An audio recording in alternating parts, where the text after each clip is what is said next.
Well, I didn't. Damn right, I didn't know. I wasn't paying attention. No, I didn't. Like you didn't pay attention to that red light is on. Got him.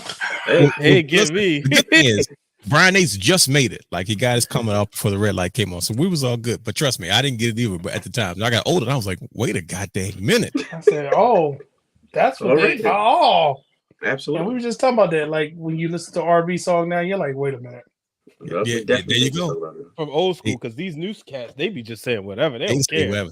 See older folks at least had a way of disguising it. I like my lemon pie with marshmallows and cream. You be like, okay, yeah, me too. Yeah, I was at least thinking that you do whopping and I like that pie. Right. You like nowadays. Pie? Exactly.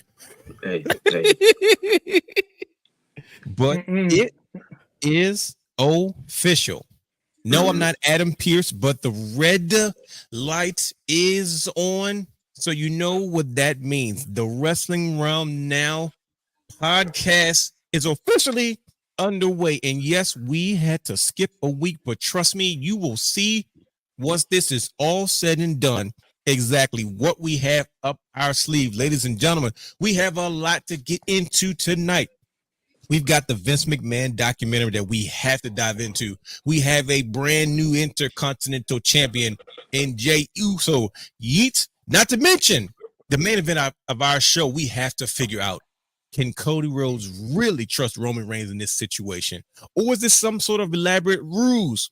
Ladies and gentlemen, we are making some changes and we are on the next phase of our evolution, and things are going up and up and up. And trust me, in just a little while, you're going to know exactly what I'm talking about. So sit back, relax, and enjoy the ride, because guess what? The Wrestling Wrealm Now podcast is officially live, and I promise you, you're going to get way, way, way, way more bang for your buck than you ever have. Let's go.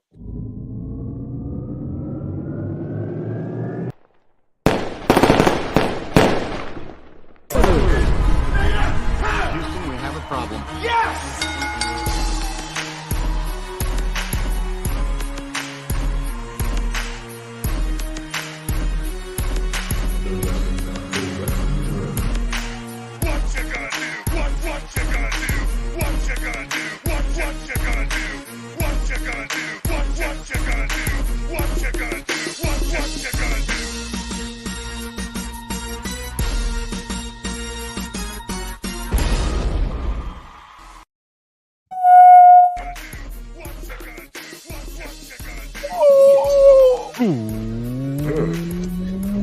Welcome to the Wrestling Wrealm Now podcast, where we take a deeper dive into the world of professional wrestling.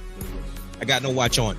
Now, I am your host, the realness, the real Dwayne Allen, and he is your host, super producer, Brother Hugh, has the third, A to the A to the S, T to the A to the E, 3 to the R, to the D, in the building, and he is your host, not just any guy, ladies and gentlemen, the belt guy, the Belt King himself, the curator and creator of championship culture, Brandon the guy in the building tonight, and he is your host, the man that started it all, the creator, the founder, Mr. Steal Your Show, Brian H. in the building. You always get a kick out of that part, don't you, Brian H?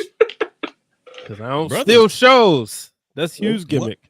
Welcome to the Wrestling Wrealm Now podcast. How you guys feeling today? You good?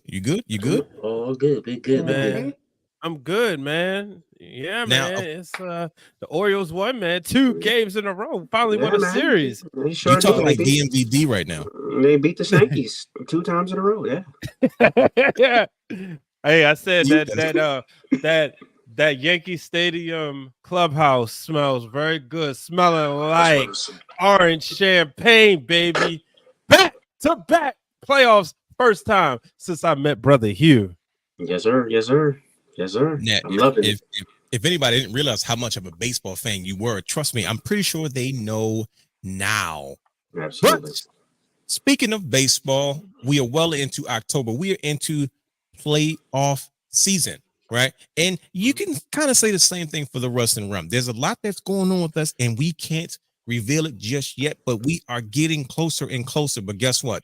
We are here and we are evolving. We are growing. And part of that growth is the expansion of the brand with the latest and the greatest brand to the professional wrestling space. And if you don't know what I'm talking about, I got 2 words for you.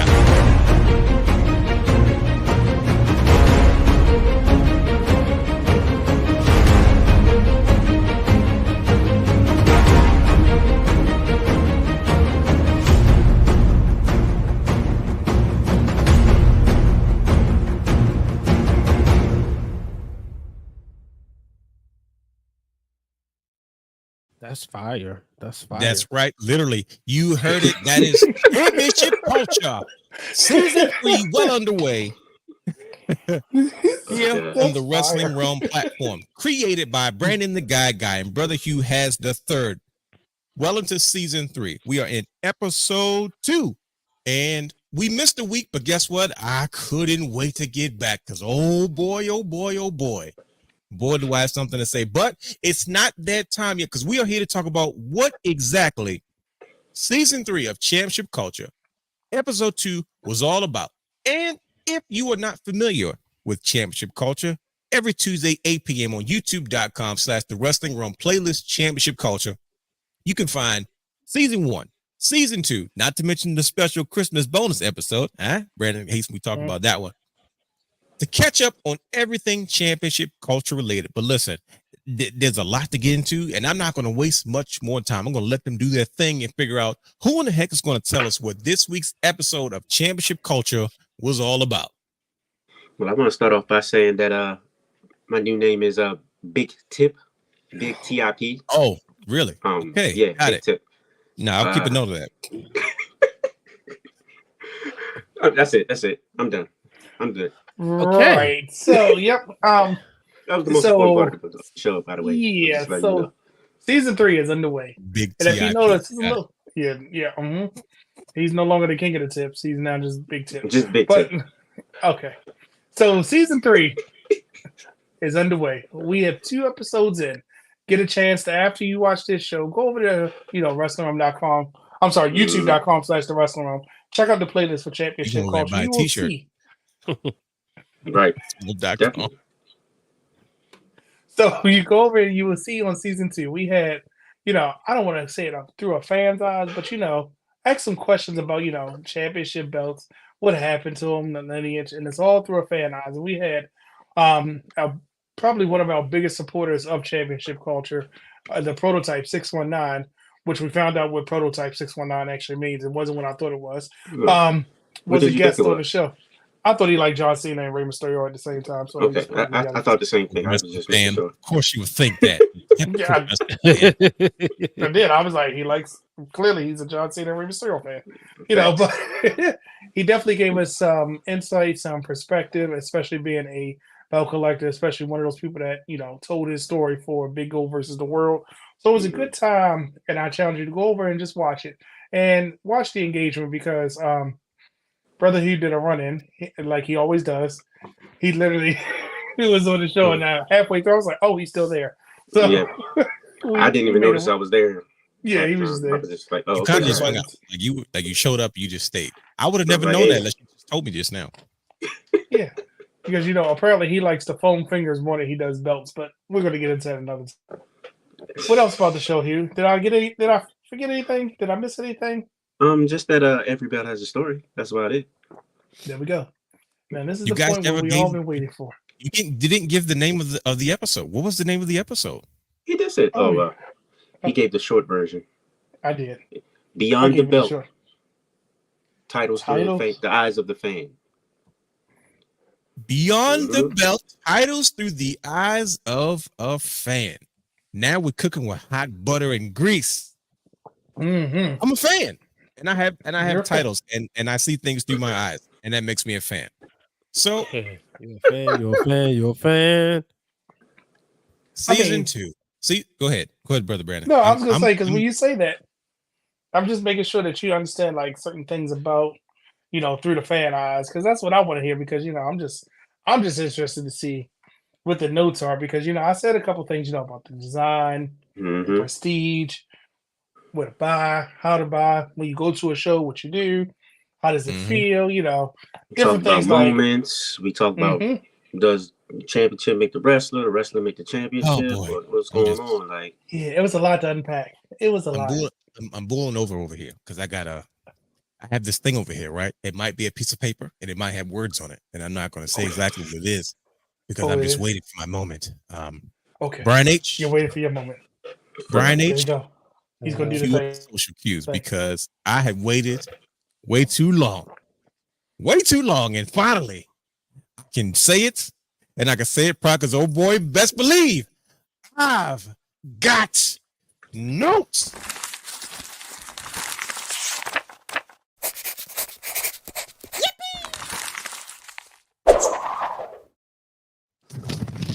Oh yeah, that's for you, Brian. There H. we go. I That's what apologize. we've been waiting for. crinkle, We've been waiting crinkle. for this. Oh boy. Championship culture is back. And of course, the engaging conversations about championship belts is right up my alley. Now, you know what? This week was a very special week, right? The conversations that cater to the fans and how important the championship belt and the titles and the lineage always makes a difference. It's always a conversation I got no problem being a part of. First of all, shout out to your guest, Justin the Prototype 619. After watching this show, I realized, you know what? Me and this brother can hang out. We have quite a bit in common. And guess what? I'm going to tell you all right now. You know why? Because once again, I've got notes. It's a double whammy for you, Brian. It's just cringing right now. And you do realize, by the way, Realness, you had no idea what that poster was behind him. No, not at all. None. No, So I let's see your couldn't. notes. I wasn't even paying attention. Like I saw it, but I really couldn't see it. So I don't know. I have to go back and take a gander at it. With that being said, one thing I can say, this episode of Championship Culture, like I said, Beyond the Belt, titles through the eyes of a fan. Now, what does that even freaking mean, right? Titles through the eyes of a fan. Fans cherish championships. Maybe not on the same level as the wrestler, right? But there's a special place and there's a special affection that fans have. And if you don't believe me, just check the WWE's records for how many replica championships they sell and many belt makers in Pakistan and India and all over the place that sell them. It's a big deal. Absolutely. It's a big deal for a reason, right? So the conversation begins as I see everybody's got multiple belts behind them. I got my two, but I looked up and I just saw Brian Hughes' wall, Brother Hughes' wall, and Brother Bear's wall. So clearly what I'm saying is the truth. I mean, you have at least two more over here. So I mean, can we schedule something? I haven't heard nothing. It's just hey, You just holding on his belt. whenever you're ready, bro. You got the number. I'm so afraid that my belt's gonna end up on an episode of Power Rangers because it's just Hey, I was thinking about it. everywhere. I I was like, bro, if I see my belt around Zordon's tube, I'm gonna be pissed. It's okay though. I'm not, Thinking about it. But one of the things that me my and Justin God. have in common is that our first championship replica, it was actually the same belt. It was the 2016 Toys R Us, I guess you can call it a commemorative version of the WWE Network Championship as we know it now. And ironically, I got it for Christmas as well. Yes, I was grown and my mama still buys me Christmas presents. I'm not ashamed of it. And that was one of them.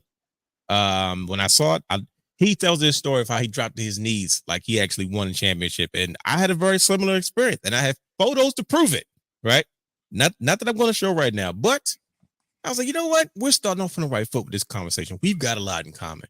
The sneakers, the championship belts, he's a guy I can hang with. Now, one thing that I said I was going to do come season 3 of Championship Culture, I said, I'm going to push and challenge these brothers is because some of the stuff that's being said on these shows are getting out of line. I said, wait a minute.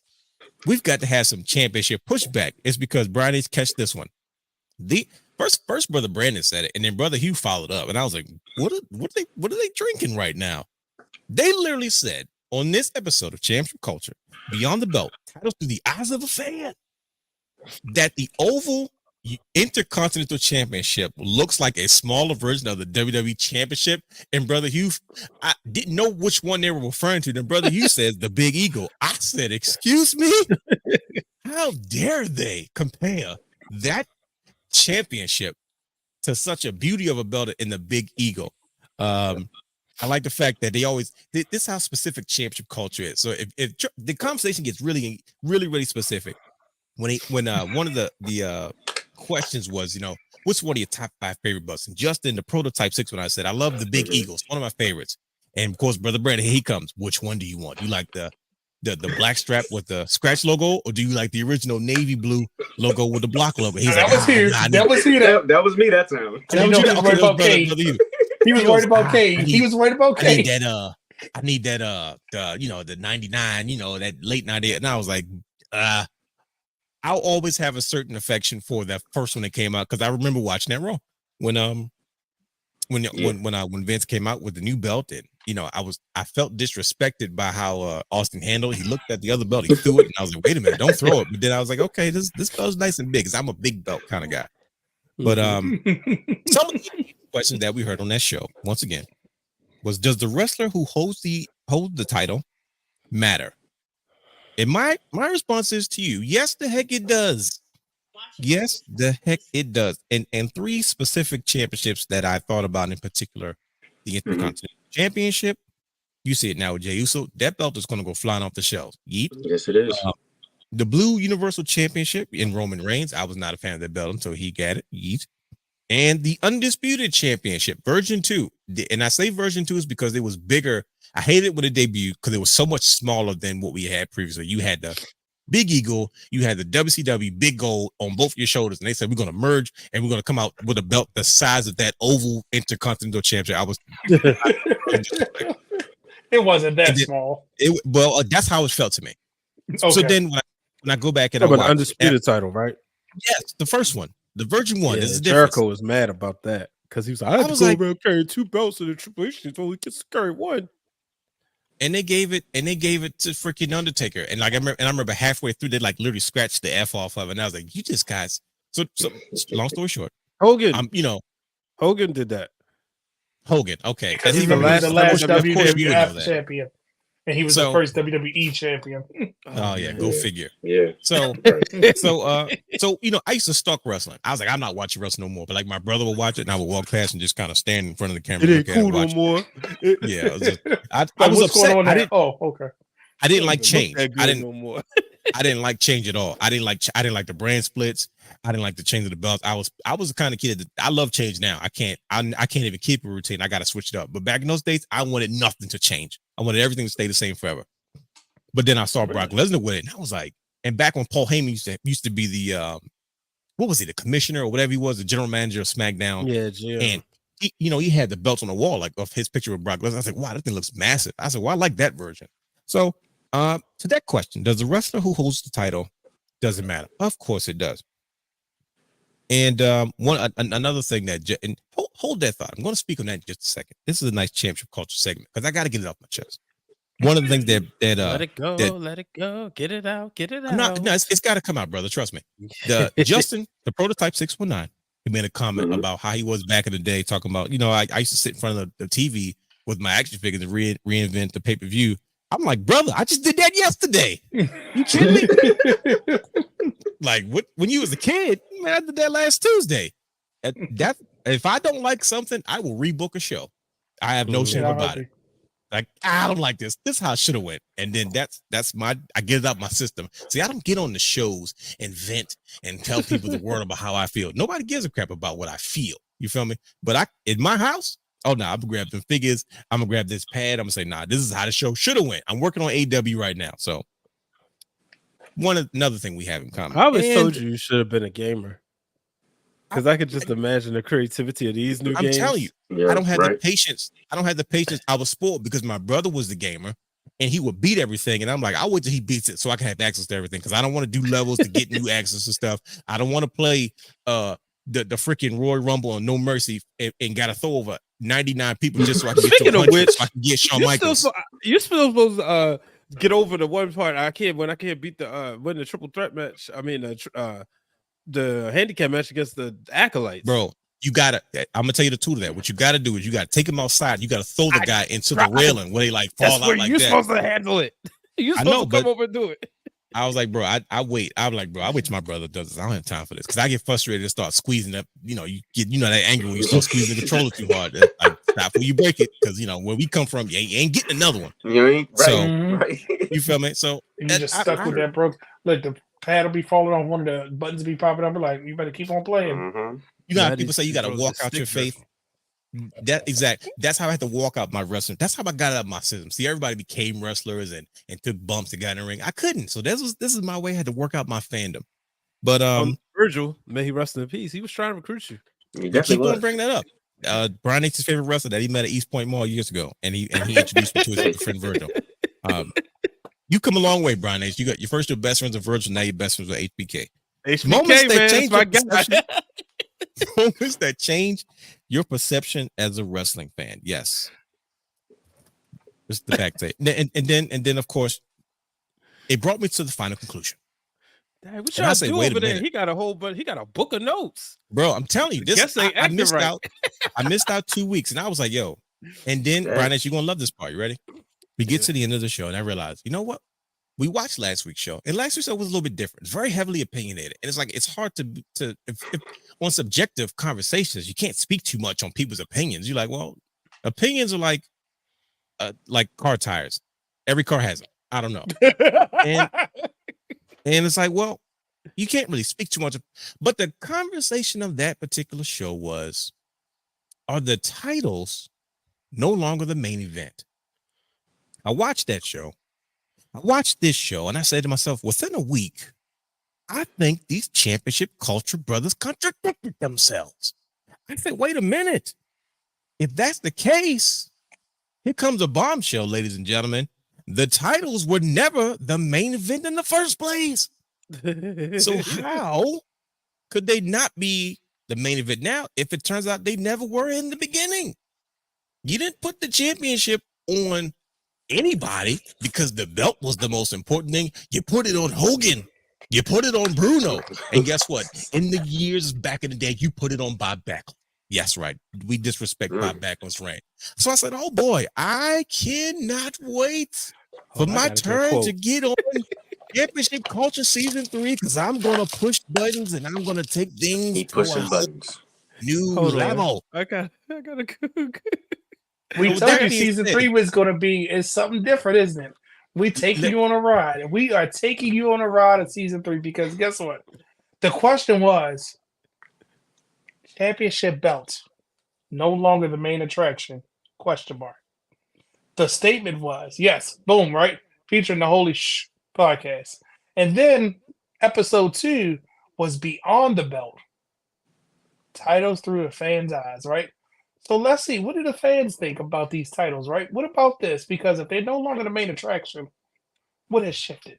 But you know what? I'm gonna leave it there because we can sit here and throw you breadcrumbs all night, but I know you're gonna start picking them up because you like going down rabbit holes. He sure enough It was does. strategically, it was strategically picked out this way. But you know what? I am fired up and ready to go because trust me, I am going to push the conversations far beyond the reaches of anybody have potentially thought about before, because that's just what I like to do when it comes to these professional wrestling conversations. So if you want to go back and you want to figure out what the heck we're talking about, which I know you do, head over to youtube.com/the Wrestling Wrealm playlist Championship Culture. Season 3 has just started. If you want to catch up on season 1, 2 bonus episodes, they're all there. If you want to catch up on season 3 before things really go off the rails, I'm telling you, that is where you need to do so. And that's where the conversation will continue every Tuesday at 8 p.m. Gentlemen, with that being said, it is time for us to really dive into this show. Is because we have to discuss this Vince McMahon documentary, the importance of our good brother, Jey Uso, winning his first singles title, not to mention the next chapter, as Brian has recently done a show about it himself, about more innings in this bloodline. I thought Paul Heyman was lying, and apparently he wasn't.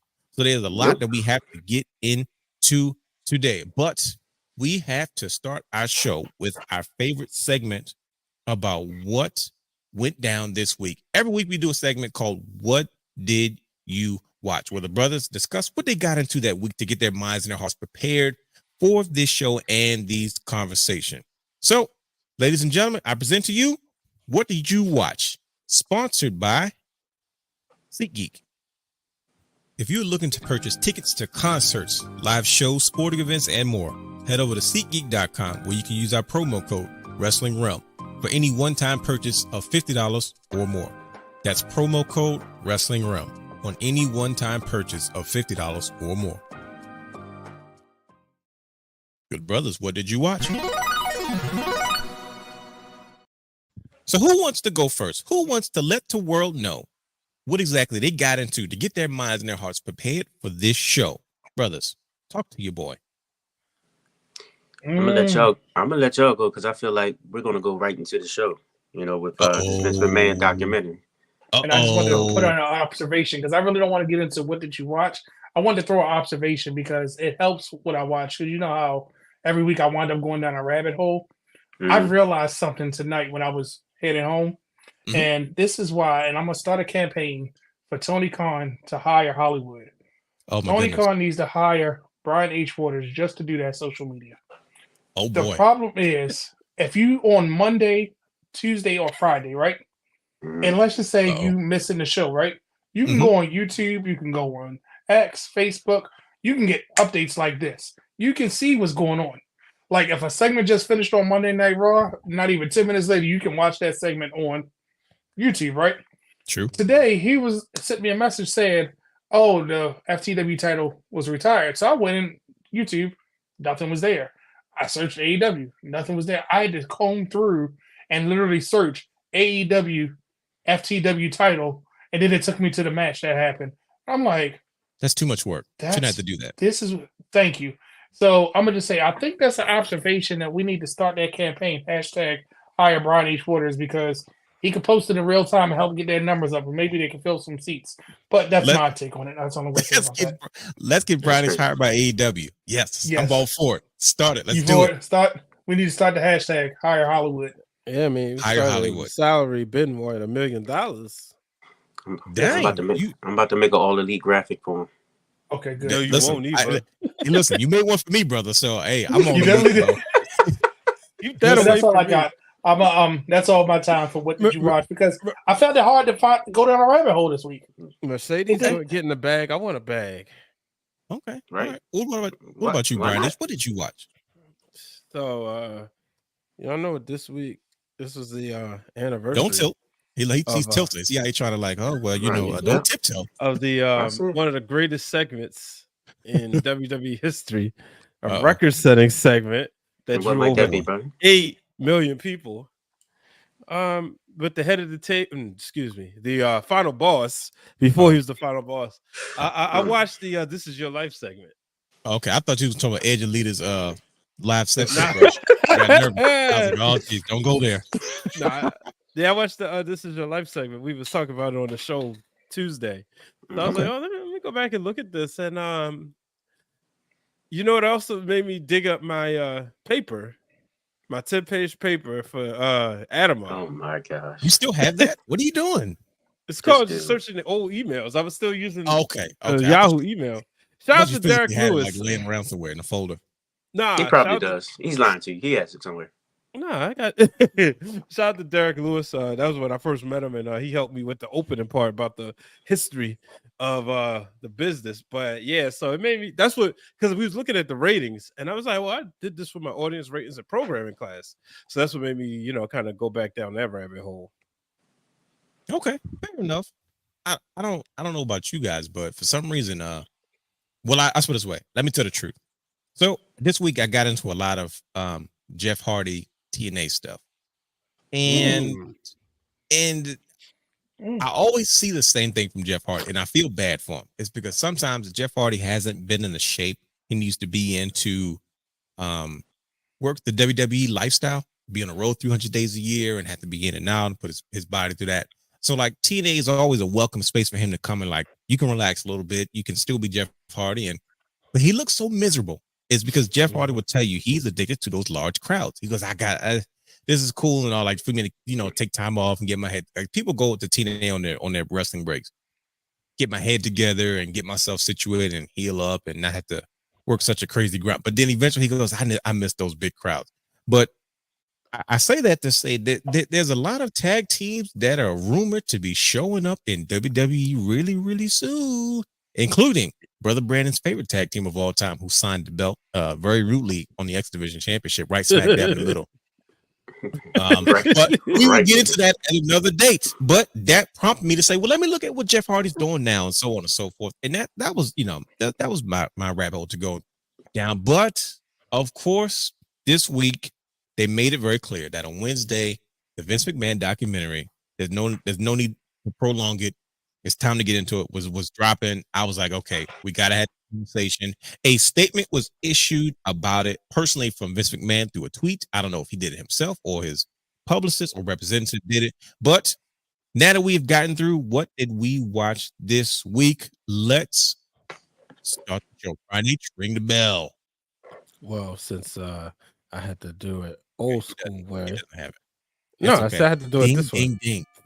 There we go. The bell is rang, so we are officially going to begin. Now, usually we do all types of segments on this show, but every once in a while, sometimes things get just a little too hot. Now, the Wrestling Realm is here to have these difficult conversations, and we're not afraid of the heat, mostly because we're African American and we grew up watching Harlem Heat, but that has nothing to do with it.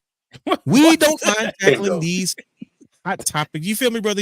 These hot topics and these difficult segments, which is why we have a segment that we do every once in a while. But I think this is the appropriate time to have this segment, which we have entitled Too Hot for TV.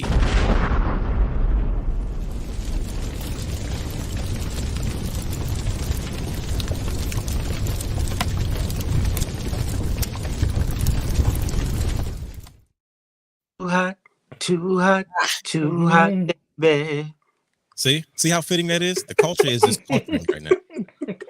Too hot for TV. This week's edition of Too Hot for TV is obviously, oh my gosh, a conversation about this Mr. McMahon documentary that is premiered as of this recording on Netflix September 25th. And I don't even know where to begin. Should we read the tweet and the statement, or should we just? I'm nervous. It's because everybody read it by now. I'm pretty sure people have read it or seen it. I figured that, right? Been told about it. For those who are listening, oh man, Vince McMahon had to go with damage control, right? He put out a tweet. I guess he saw an early release of the documentary about his life, which was supposed to be about the Ringmasters, about the Vince McMahon and his contributions to the whoa, brother. You see that? The Ringmaster. You saw that? No, but they wrote a book called the Vince McMahon, the Ringmaster. Now that was a hit piece. See that? But see that's the tone in which he felt like this particular documentary took a turn into. Originally, he said he had no problem participating in it. And, he wanted to be fair and he wanted to be unbiased. And he didn't mind opening up for the first time because I felt like I don't think he knew he was at the end of his career, but he felt like, hey, now's the right time. But unfortunately, some allegations came forth, and Vince McMahon was forced to leave the industry due to some inappropriate allegations that was brought against him. And that seems like it took a good chunk of the perception of this particular documentary. So we're here to talk about it. I haven't seen it yet. I'm going to just preference this conversation first and foremost. I have not seen it, but Brother Hugh, Brian H, Brother Brandon, I'm not sure if you've seen it yet. I only saw listen. I got a little bit more knowledge than you of it, but I still had to finish it. That's all I'm gonna say. Because I'm gonna tell you why. But I'll wait till you get to me. Let me start. Let's start with you first, Brother Brandon. Should I be nervous watching this documentary?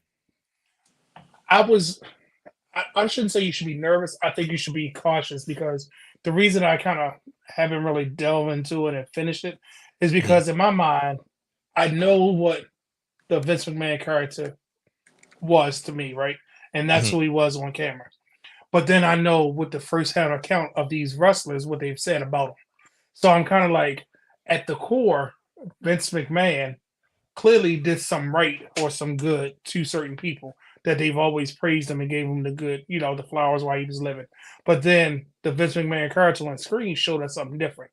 So I was kind of watching it through like a cloudy eyes. I'm like, all right, it's justifying what he's doing when he was the Vince McMahon character.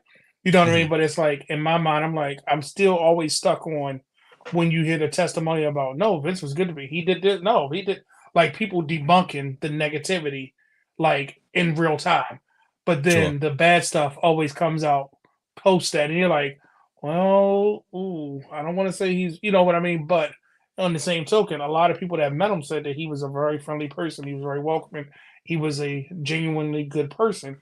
But then you have all these bad things, and then you say, okay, because he was bullied, because this happened, fighting for his father affection, fighting for this, and then like even the thing when Hollywood was talking about, he told, I didn't get to that part where he told Shane to basically stab him. I'm like, that's from a dark place.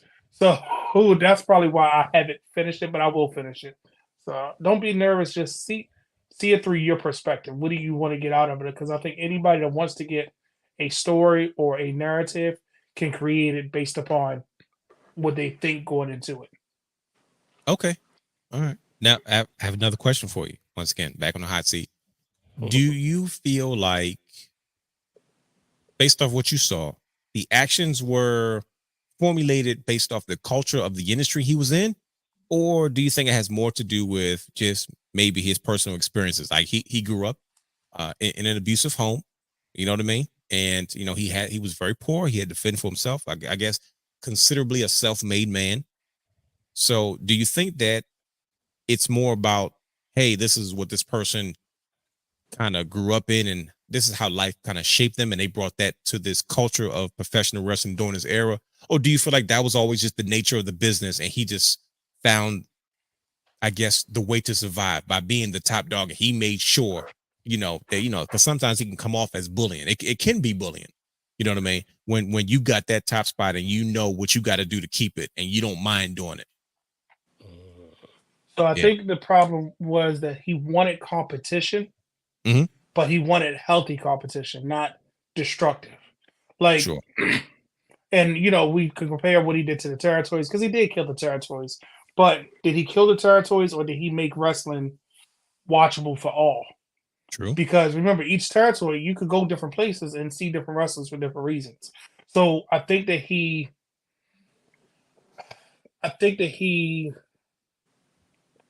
was a product of his environment, but he evolved from there. Like, he evolved. He took that and said, you know what? I didn't have this, but let me help this person that I can.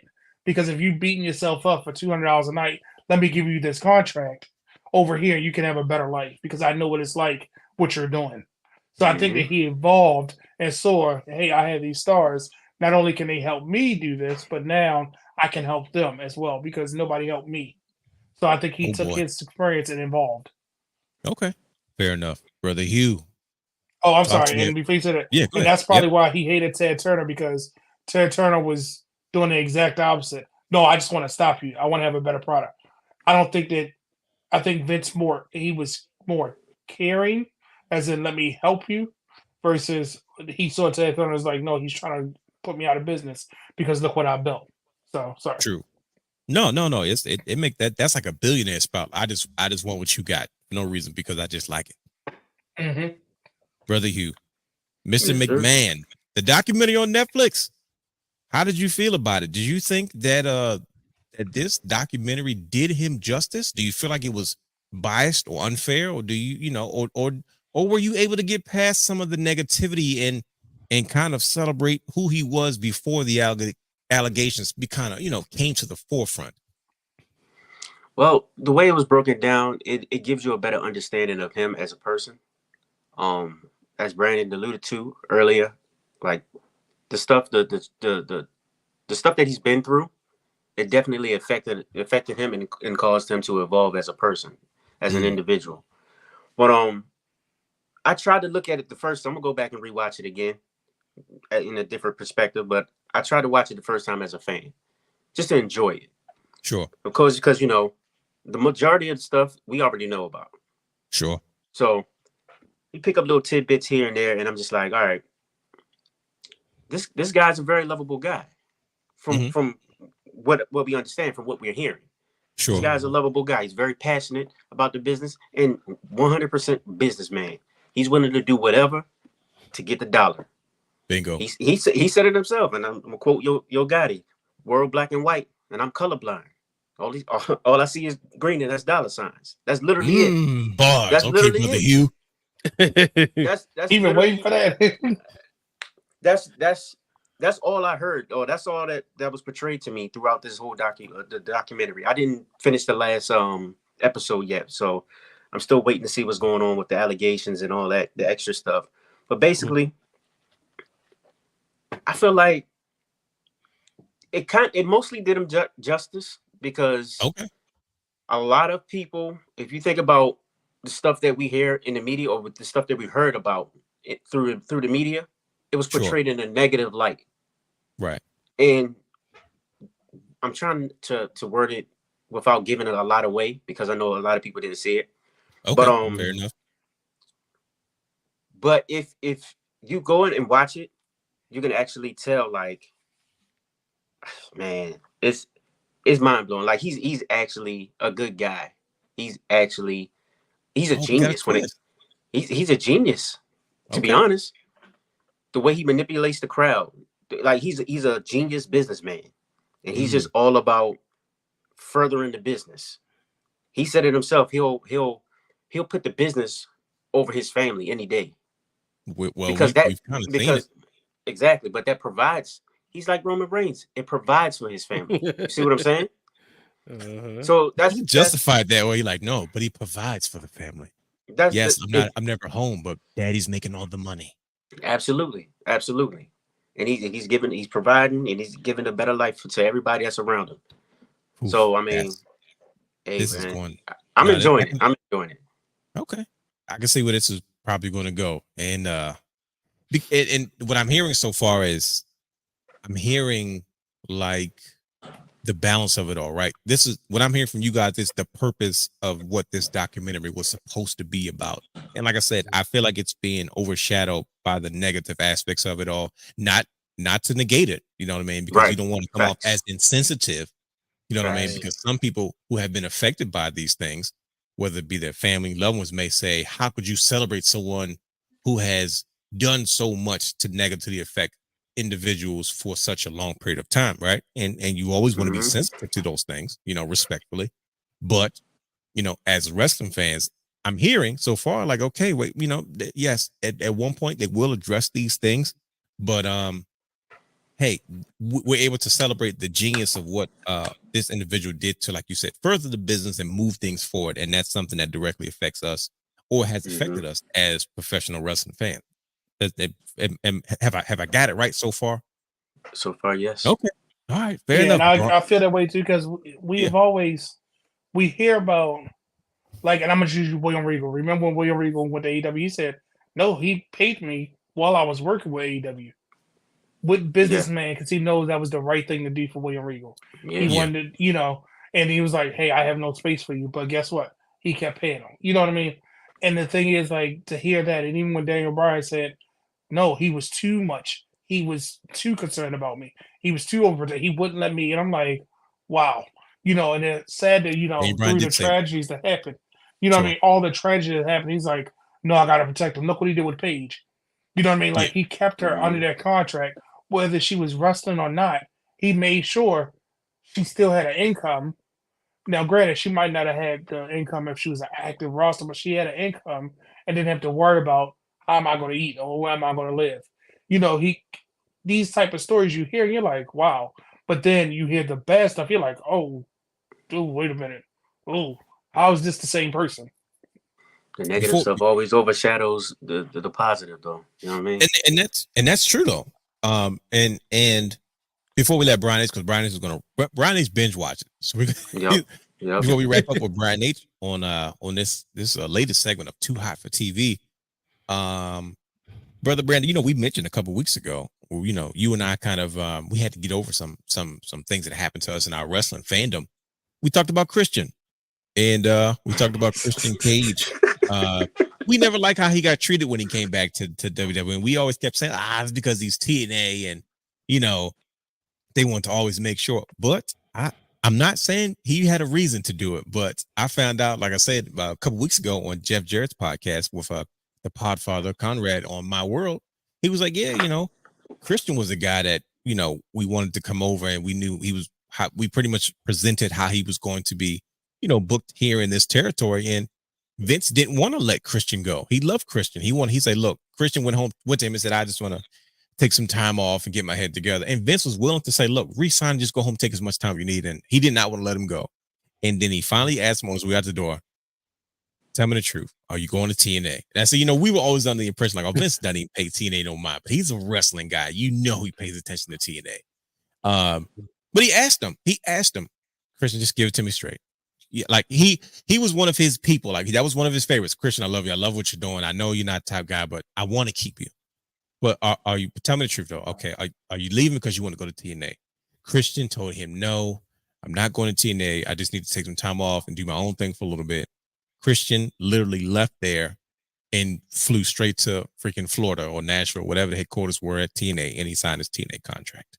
Mhm. So you know what? I was like, well, it kind of makes sense why he treated Christian the way he did when he came back and called him ugly and all kind of stuff. I was like, well, Christian, you started it.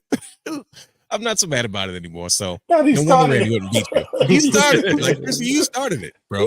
But he welcomed him back. Look, either way, he welcomed him back. He's businessman. He brought him back, but he never let him get to that point. But I see why now. Like, he asked you, tell me the truth. Are you going to TNA or not? And you lied to his face. You had a chance to be like, Vince, come on. I want to be a main event star.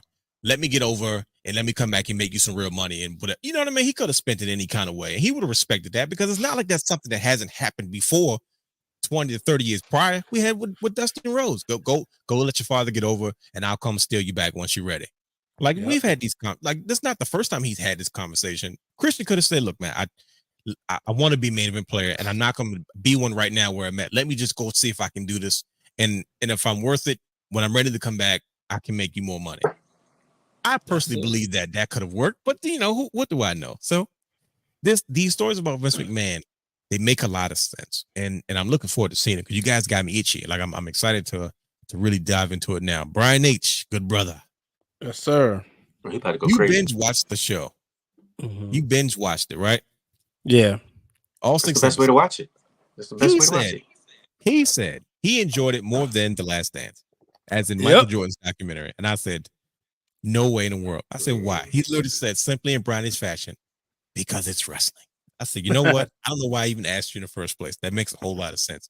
But good brother, you watched it, right? I heard what brother you had to say, I heard what brother Brandon said. They make a lot of sense.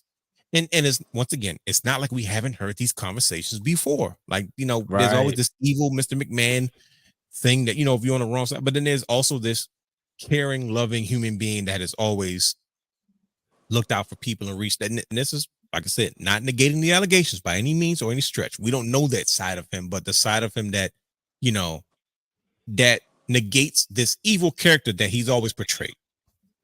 What say you watched the documentary? What conclusion did you come to as a wrestler fan? Because I know you have a mom, you have plenty of sisters, you have plenty of women in your life that you do not play games about. That's a non-negotiable Brian nature. So I know if anybody has done something in any light, you cut it off immediately. You don't care who it is. So now's the $1 million question.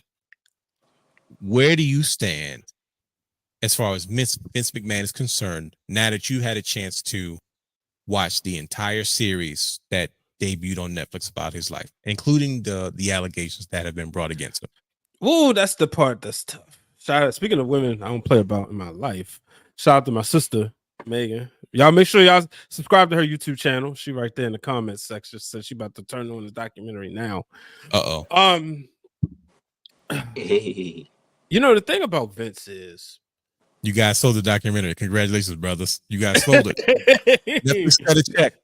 Cut the check, Netflix. The thing about Vince is, man, that he's a complicated person.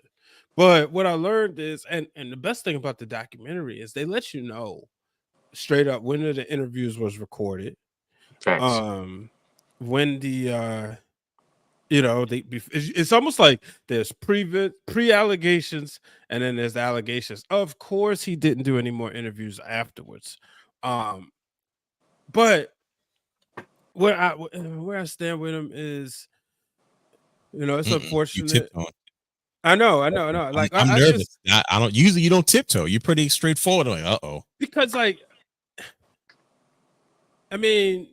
those are some serious allegations, right? Right. And there's stuff that's like for instance, Sable's allegations necessary. He forgot about it. He said, huh? Sable. It's like, bro, what? Wait, how'd you forget about that? She sued you. Right. It's like, well, she did come back and work for us. So on that end, it's like you was mad because you didn't want to do stuff. She never accused him of necessarily doing stuff to her. It was more so she wanted him to do he wanted her to do inappropriate things in her mind on television. Okay, I see. You know, which she eventually came back and did. Only thing she did, a little awkward. It's a it little was awkward. very awkward. And Stephanie even said, like, they so much they made it into a storyline. I think that's the biggest thing. Like with him, he's weird. Like he's different. Sure. And that's what makes things like, because in his mind, he probably don't see nothing wrong with what he did. I didn't read the whole lawsuit, but I skimmed through the whole lawsuit. I read a lot of highlights. I don't want to say I read word for word, but in his crazy mind, he don't see what the problem was. It's consensual. You know, he saw what he wanted and he was figuring out the way to get it. Now, and I like what Woodage 84 says after watching 2.5 hour episodes. Sounds like everybody wanted Meltzer the WrestleMania 3 debate, right? Just go against Vince like everybody else did. You know, I think the thing with me, my whole mindset changed as far as he was like, okay, yeah, he's a despicable human being. Yeah. But I've been like, it's not new for me to feel that way. You know what I mean? It's kind of like Sure. with Diddy right now. Like you and I had these conversations about Diddy years ago. Said a lot of names. Yeah, we definitely did though. A lot. You know, and it's like, bro, you know, like y'all just you know, despicable human beings. The thing is, what makes things, I don't want to even say complicated with Vince. I'll say the difference with Vince is we're literally not sitting right here if it wasn't for him. Yeah, kind of. That's the complicated thing. All these WWE logos, right? Yeah. Cheap plug, we go on those Wrestler Girls, me and Queen PR review episodes 1, 2, and 3. And one of the things that we talk about is when you think about it, this may sound surprise y'all what I'm about to say. Clip this off of social. You can debate whether or not the business would be where it is if there was no Hulk Hogan. True. Because then you learn that he wanted Dusty. Cody says Dusty said, nah, that's a little too ambitious, a little too large. And remember, that's what makes sense. If you will. And that's what makes sense. Remember when Cody said, my dad would have thought I was crazy for All In. Yes. All that makes, like, Dusty kind of played it safe in certain aspects. Now, do I think it could have been, Dusty was a larger than life persona, but he didn't have a superhero like Hogan. But you can still make that debate. My Uncle Troy told me Perry Von Erich was a consideration. Probably like 4 or 5 in line. Let Jim Cornette or Ric Flair tell it would have been David. All of these people, you can make that debate that it could have been somebody else but Hogan. You cannot say that about Vince. That's what makes things so complicated. As far as when we commentate about him, making sure it's understood that we are not excusing the behavior. There you go. That we aren't celebrating the behavior. You know what I mean? Because there's he contradicts himself. No, him, Vince McMahon and Mr. McMahon are two different people. Right. Everybody, Austin, Cena, Shawn Michaels, Bret Hart, and I think Undertaker also said, it's the same person. All of them. Yeah, everybody, not one person. Oh, and his kids too. Everybody said it. Yep. Wow. Yes. So and it's so good. And like I enjoyed it. And like Brother Hugh, I got to do the reverse. Like Brother Hugh said, he watched it as a fan first. I watched it. I got like 20 pages of notes. Oh wow. We should hit the button for you. Like when you talked about Bob Backlund, Right. He called him a.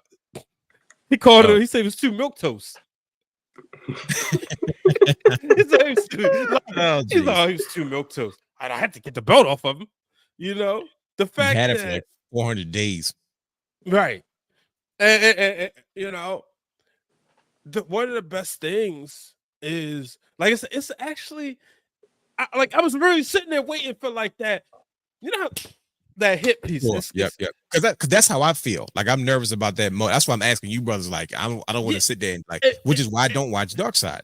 Well, and I'm glad Brother Hugh said it was a celebration, because I know I've watched so much Dark Side that I know what a hit piece looks like.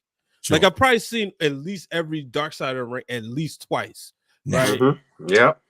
And so I see some of it. I'm like, okay, maybe I'm jaded, right? And then, like I said, I read. Well, listen, that's my term of reading, because I'm not picking up. But I listened to the book Ringmaster, Vince McMahon and the Unmaking of America. That was a hit piece. As a matter of fact, the guy, I believe that was a guy who wrote the book. Abraham Reisman, he was writing a lot of the stuff, a lot of the articles around this lawsuit. Oh my That goodness. was a hit piece. Oof. This documentary, I'm like, bro, this ain't no hit It's not piece. as bad This as is, yeah. bro, it's a history of pro wrestling. Like, Okay. we've watched so much content over the years. We've consumed so many DVDs. Just you and I putting together the Wrestling Wrealm in the beginning, sitting back with all those, the DVDs and stuff, watching all of that. Yeah. It's kind of like all of that condensed into one, but about Vince, as opposed, like, you got the Monday Night Wars section about Vince. You got the territories part, and it's all. That's what make it great. But then also hearing him talk about stuff we had never heard him talk about before. Him going like him personally talk about these things. Like yeah. Okay. Yeah. Him talking about the XFL, the Jesse Ventura wanting a union. Oh. And Hogan. I'll tell y'all this one. This is probably one of the few times Hogan told the truth throughout the whole thing. So you calling Hogan a politician? No, he told, like, Hogan lies so much. Oh wow, look at you. You guys hearing this right now? On the record. 57-16. Okay. Hey, that dude, you know what? One of his idiotic comments got me booked on TV. Shout out to CBC. He's working, always working the worker. Yeah, but Hogan lies so much. But some of the stuff, I'm like, he admitted the snitching. He was like, yeah, I'm a Vince guy, so of course, of course I went and told him they're trying to start a union, and Vince was like, yeah, I told him straight up. The whole, the Montreal screw job. What else can you say? But one of the things that was interesting, and because I know we could condense, is the Lex Luger of it all. Oh, okay. Yeah, we never hear Vince talk about that. We've heard him talk about so much. We never really hear him talk about that. And even stuff Stephanie wouldn't talk about. Y'all know the incest angle. Sure. I'm actually not going to say something I turned down. He goes, well, yeah, actually, my character, So that's what's too different. Much. That's too much. Yeah, and I think Trish Stratus came out looking good in it. Yes. She looked good anyway. Yeah. I was about to say, brother Hugh, I don't think that's what he's talking about, but he said, yes. Because in a hit piece, you would have, again, watching so much Dark Side of the Ring and A&E, you would have expected her to say, yeah, he made me get on my knees and bark like a dog. And he I forgot about all that stuff that she had to do with him. Yep. Yeah, but you know why? I'm going to tell you why. Because what she can say that a lot of women can't is the fact that that's not her legacy. Like, that's a pencil. She became a bigger star. Like that. Because I forgot all about that stuff that you mentioned. I'm like, what are y'all talking about? Why was she? I'm like, oh shoot, I forgot she did all that stuff. She was kind of his love toy. Yeah, bingo. And that he was overly convincing at playing. And at the end of the day, Vince McMahon, like you said, he's about the business, but it's also, Hugh, you said he's about the money. And I'm gonna add one more thing. Yes, sir. He's about to pop. It is. Whatever it take to Yep. get the pop, because he sat there and did that whole thing with Trish, right? And y'all remember when WrestleMania 17, shout out to the Brandon guy for the tape. When WrestleMania 17, Old school one of the Patriot. loudest pops that night Mhm. was when Linda stood up. Yeah. Oh yeah, the kicked him. wheelchair. Yep. Yeah. And so whatever it took, that's what it like about the money, but I'm also about the pop. And it correlates. Right. And shout out to Linda too for being like-minded. And she played a huge role in everything too. Like just Yeah. handling the business behind the scenes for the WWE, WWF, and just playing along in the storylines. The dude went on Yeah. vacation and came back with WrestleMania. He's supposed to be on vacation. Yeah. He's like, I knew wow. I knew the whole family was nuts when I heard I Facts. think it was the McMahon DVD I first watched, and they interviewed the family, and Linda was like, "Oh yeah, I was in on it too. Like we did anything for the business." I said, "Oh, so you guys are all on like you said, brother. They all had like minds. They all were had the all in, attitude, bro. anything for the business." And I was like, "Okay, this is why this dynamic works. Where you can do these things." And quite honestly, I think they're still legally married. They probably have too Yeah. much business wrapped up in each other. They're like, "Look, just do your own thing. We're not beefing. We're just not together." You know what I mean? But yeah, man. Okay, you know what, brothers? You guys have sold me on it. I'm going to watch this thing, and I'm going to. I don't want to feel guilty for enjoying it. You know what I mean? But I can look at it now because when I first saw it, the conversation for me was everybody kept talking about the tweet. And it's like Vince is not tweeted out, and the fact that he's tweeting out, I was like, oh crap. Now I'm nervous because, like you said, Brian X, I thought it might have been a hit piece, but it turns out. I can't wait for you to see it, bro. It's been so many hit pieces. Like, bro, you know what?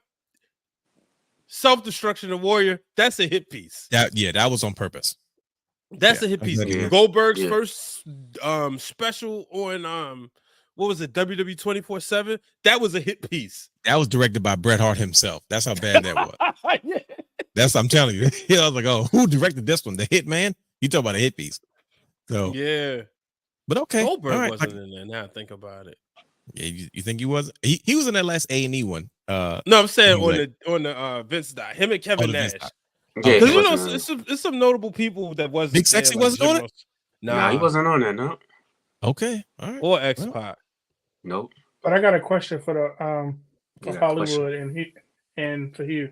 After watching the whole thing, is it Vince McMahon made that tweet and it felt like he was trying to do like damage control, like, hey, this is bad. This is not the way it was supposed to go. Is this whole documentary going to be damaging to the Vince McMahon brand or to WWE? $1 million question. Not at all. And if anything, episode 6. It cleans it up a lot. Episode But 6 you- would be damaging to Vince. Because Right, of but I'm everything saying- that just happened. Just him. But see, yeah. that's why I said I think that's why they strategically did it that way to put the dates, because this is Yeah. something that was supposed to have come out, but because of all of the stuff wrapped up in it, they're like, no, we're not gonna waste money. We're gonna put it out there, especially when WWE is coming. I feel like publicity at this point is going to be more people will be glued to say, oh, what's going to happen next? Kind of like, and I hate to compare it because after hearing y'all talk, after I watched Tiger King, I Googled everything possible to find out what she do to her husband. You get what I'm saying? Like, I didn't care what was going on. I was like, wait a minute, this is too, you know what I mean? Like, think about Tiger King, I think about when they remixed Meg Thee Stallion song. Oh my goodness. yes, husband, you know, but I'm just saying, like, I feel like anybody, especially with WWE moving to Netflix Raw, it might send people, I don't want to say down rabbit hole, but rabbit holes in a good nature that, oh, let me go see let me go find this, what he's talking about. Let me go see this, because it hit on a lot of pieces in moment of history where mainstream media saw certain things, but now it's like, here's the first-hand experience of the man that was pulling the strings and behind it. That's why it's You get more what of I'm a saying? Like- celebration. And it's going to enhance the WWE brand for sure. It's definitely a best timing before, you know, because it's going to sit there, right? So then when Raw goes to Netflix. But I'll tell you this, WrestleMania 3, I don't know if you got to that part, Hugh. That when is they true. did WrestleMania 3, I have seen WrestleMania 3 probably 100 times. I done seen so many packages on it. Mm-hmm. The mashup of how they tell the story was the best I have ever seen. Oh wow. Okay. And they do a video mix. I mean, let's put our production hats on. They do a video mix of they do the highlight package of the match with Aretha Franklin singing the song and the sounds from the commentary. Bro, I got goosebumps. I was about to say that. As soon as you said it, I said right there. Goosebumps. Yeah, that means I saw it on they your face. they were trying to garner emotion. Clearly, that was the thing, and that was what. And that's exactly what they said. Yeah, Linda said that wrestling's all supposed of to them said evoke it. emotion. All you know of them what I said mean? it. Yep. I mean, when you see the y'all, and you know, like we remember when Shane McMahon came back. mm-hmm. The best part of it was a surprise. There was no dirt sheets leaking. Nobody knew, you know, because it's like for years we never knew why Shane left. Everybody was saying this is why. We finally get that answer. It was a big deal when he showed back up, like back. Yeah, and then him coming back. You know, their whole dynamic. I think the only mystery that still might be out there is Shane McMahon and Triple H's relationship. Oh, what was in the box?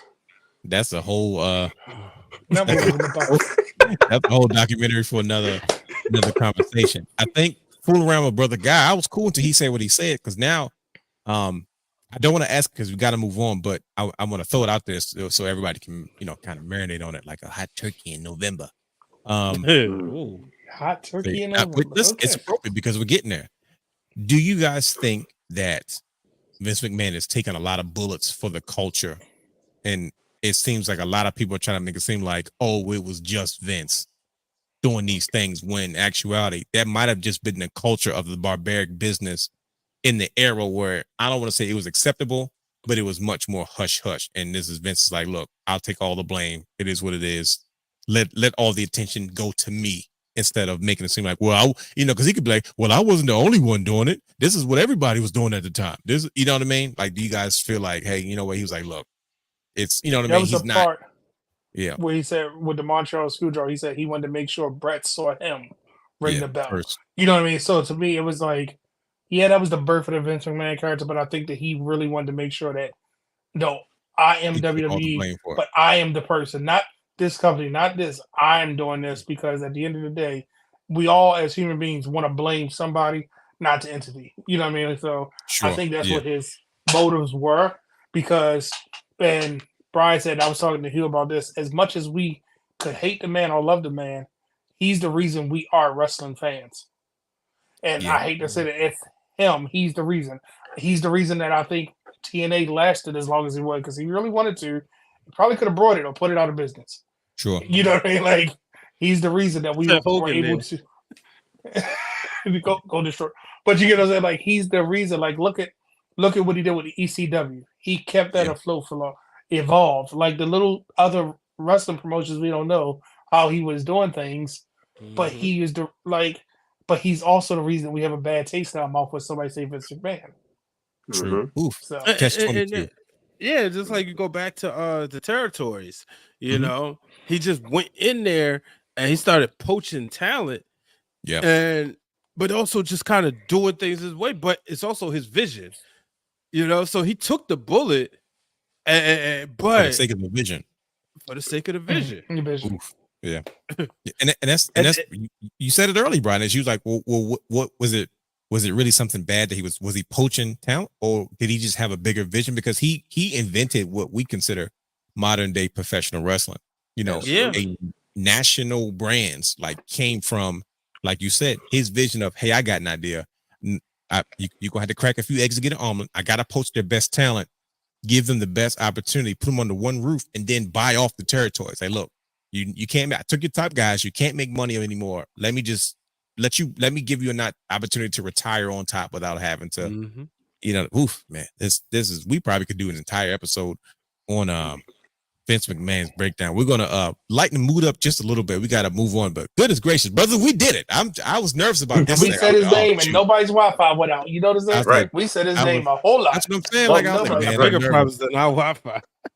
I was like, exactly. I was nervous. I said, oh boy, let's see. But I think we did it, and I'm so proud we did it in true realm fashion. We had such an intelligent and educational approach to it, also with the perspective of wrestling fans, which I lovingly call superior wrestling intellect. But like I said, we're gonna, you know, just lighten the mood up just a little bit because we still got to talk about the return of Saturday Night Main Event. We'll breeze through that. But our good brother, Jey Uso, wins the Intercontinental Championship. We got to get into that and more. Not to mention, we still have to finish talking about Cody Rhodes. Can he trust Roman Reigns?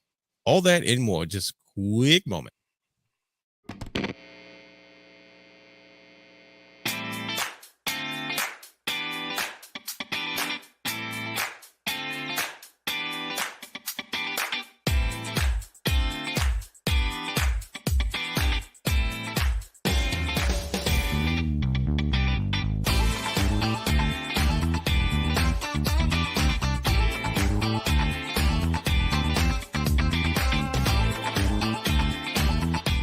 Download all of our audio content anytime on Spotify. Somebody gave this dude toys. I know. And what?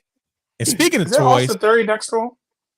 Toys. Wow. It didn't look like it. he definitely snap. favors us. Speaking of toys, our good brother Yeet, Jey Uso, Yeet won his first Yeet singles championship in WWE. Yeet, now. This has been the topic of conversation. Brother Guy went live and everything. He did a live react, he did a post reaction. You know, he said, "Hey, look, man, they gave us what we wanted. Don't screw this up." A lot of people, I'm be honest with you, good brothers. I didn't see this coming. I didn't think that Jey Uso was. I didn't think it was going to happen on Raw. A lot of people felt two ways about it, but I think the majority of the audience felt like this was the right time. I told Brian this early in the week. I said, man, if you look at it, the WWE has both their mid-card titles on people's champions. You have the United States Championship on LA Knight, and now you have the Intercontinental Championship on Jey Uso. Was this the right move, good brothers? Was this the right time? Is main event Jey Uso finally cracking into, you know, this singles championship era of his career? Yeah. Right time. Yeah. I think that it's, and I hate to say it, they kept saying 6 times he wrestled for a singles title and he lost. That's why I was like, he has to win down. Because, like, I've been saying it, like, what's next for him if he loses, if he doesn't win? It kind of, I'm not a big fan of, like, title changes on Raw unless it's like, we've been building. I feel like he won that tournament. And then he kind of sizzled off, and then it's like, oh, by the way, here's his title shot. So that's the only thing I didn't agree with, but I'm just one person. But I was like, okay, he has to. And when the match, the story that's being told here is Braun Breaker loses his first, right? But then he wins the second time, right? Because he understands his inexperience. That's the story we're telling with Breaker. Because that's exactly how he lost, showing off, being a young hothead. Yep. It's his character. And I know realness. You said it before. It's a short title reign. Okay, fine, not a big deal, right? As long as it's a title reign. Sometimes short title reigns will help, but now he has that check in the box that he can say he's done. That's all that matters. He has that. So even if he loses on Monday, if he loses at Bad Blood, if he loses it at Royal Rumble, whatever, it's the fact that he can call himself champion, and now the crowd was happy. Fans are happy. But you know what's going to happen next. I can't wait to. I kind of purposely stayed off of like different pages because the only thing that people want to talk about now is, oh, who takes the title off Jey? He just got it. Dang, you just let got him breathe. It. Dang. Let it breathe for a little bit. If he loses on Monday, good. Great. But if not, just let it breathe. Oh, how's he going to be there? And he's going to get into the Survivor match. Just let this moment live. And that's why I kind of hate that it was on Raw and not a pay-per-view so we could celebrate. The next time, but it's like I'm really interested to see him on Monday, Tuesday, and Friday. I feel like it's got to be some reason we're gonna see Jey all next week because of the whole shifting of everything. Sure, but I think it was perfect. I think it was perfect for him, and I feel like finally. Do you think, Brother Hugh, that to Brandon's point, that him winning it on Monday was the move because they didn't want him to overshadow whatever it is they got planned coming up in a week or two with Bad Blood? Because we'll be getting to that next week. It makes sense because it keeps that show relevant. It gives you something to tune into. Plus, you got to remember too that he was pretty much close to his hometown. So they pulled the They were trigger the there oldest, too. they were was in Cali. Ontario, California. Yeah, That's not too Ontario. far from San Francisco. Yeah. Right. So I feel like that's why they pulled the trigger, because if you notice, honestly, all of the titles don't have to be defended on every PLE. Sure. And Triple H is showing that he's putting the bigger storylines on the PLE. Right. You know, Because it you know makes it's only sense. 5 matches now anyway. So Exactly. Yeah. So the mid card titles, they can take over the main event scene on your Raws, your SmackDowns. that's dope, isn't You know, it? so And then what we yeah, grew up on. yes. So it's kind of a blast from the past. Yeah. So I'm with it. I would actually go and say take it a little bit further. We're Mhm. getting a good combination of WCW and WWF. Like Ooh, when really? you think Talk during the about it. Monday Night Wars, Kinky. they would always try to pop a rating in Did WCW, you say and the kinky? pay-per-views suffered. Huh? That's brother Hugh, man. He's talking He about said kinky. that's him. Like When your you boy. start That's talking. I'm just talking Yeah, about but you to a fight. He say stuff like that. But go ahead. Y'all know Go by ahead. now just to ignore me, man. Just keep going. Not ignoring you. We got to Hold bring it up. to the forefront. You Hold kidding up. me? Hold up. So nobody was gonna say MVP appeared on AEW. Oh yeah, Back to Bro, what you were does saying. anybody WCW care? and WWE. Right. Back to what you said. Yeah. WCW. I was listening to this point. Okay. Yeah, he definitely WCW and said- WWE. Monday Night Wars. Okay, we Continue. get Yeah, it. Hurt business, it's hurt like, syndicate, hurt. Yeah, it's like Eric Bischoff's problem. They always said, well, you know, he gave the pay-per-view suffered because he was always trying to pop a rating. People TV, don't right. realize there was a TV company owned True. by CNN, you know. So that's the reason why a where the lot of money came from. times, yeah, they would focus on the TV product. WWE back in the day, you would get Austin, and he would have a match, but he defended that title at the pay-per-views. So they kind of mixing it both ways. I love Jay winning the title on Raw just because I do feel like sometimes you got to give us that surprise factor, that shock factor. I didn't see it coming. I was You nervous. know, I said he's not going to pull the trigger. I've been nervous in this Triple H era, Brownie. So I was pleasantly Yeah. surprised.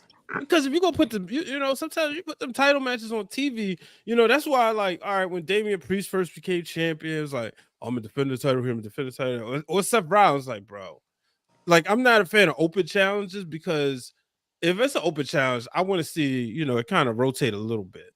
I'm one who don't mind hot potato being played with the belt when it makes sense, but I think right here it was you know, kind of best for business. Jey Uso wins. And I'm like, Brandon, don't sit up there and, you know, why are we trying to book him out of the title?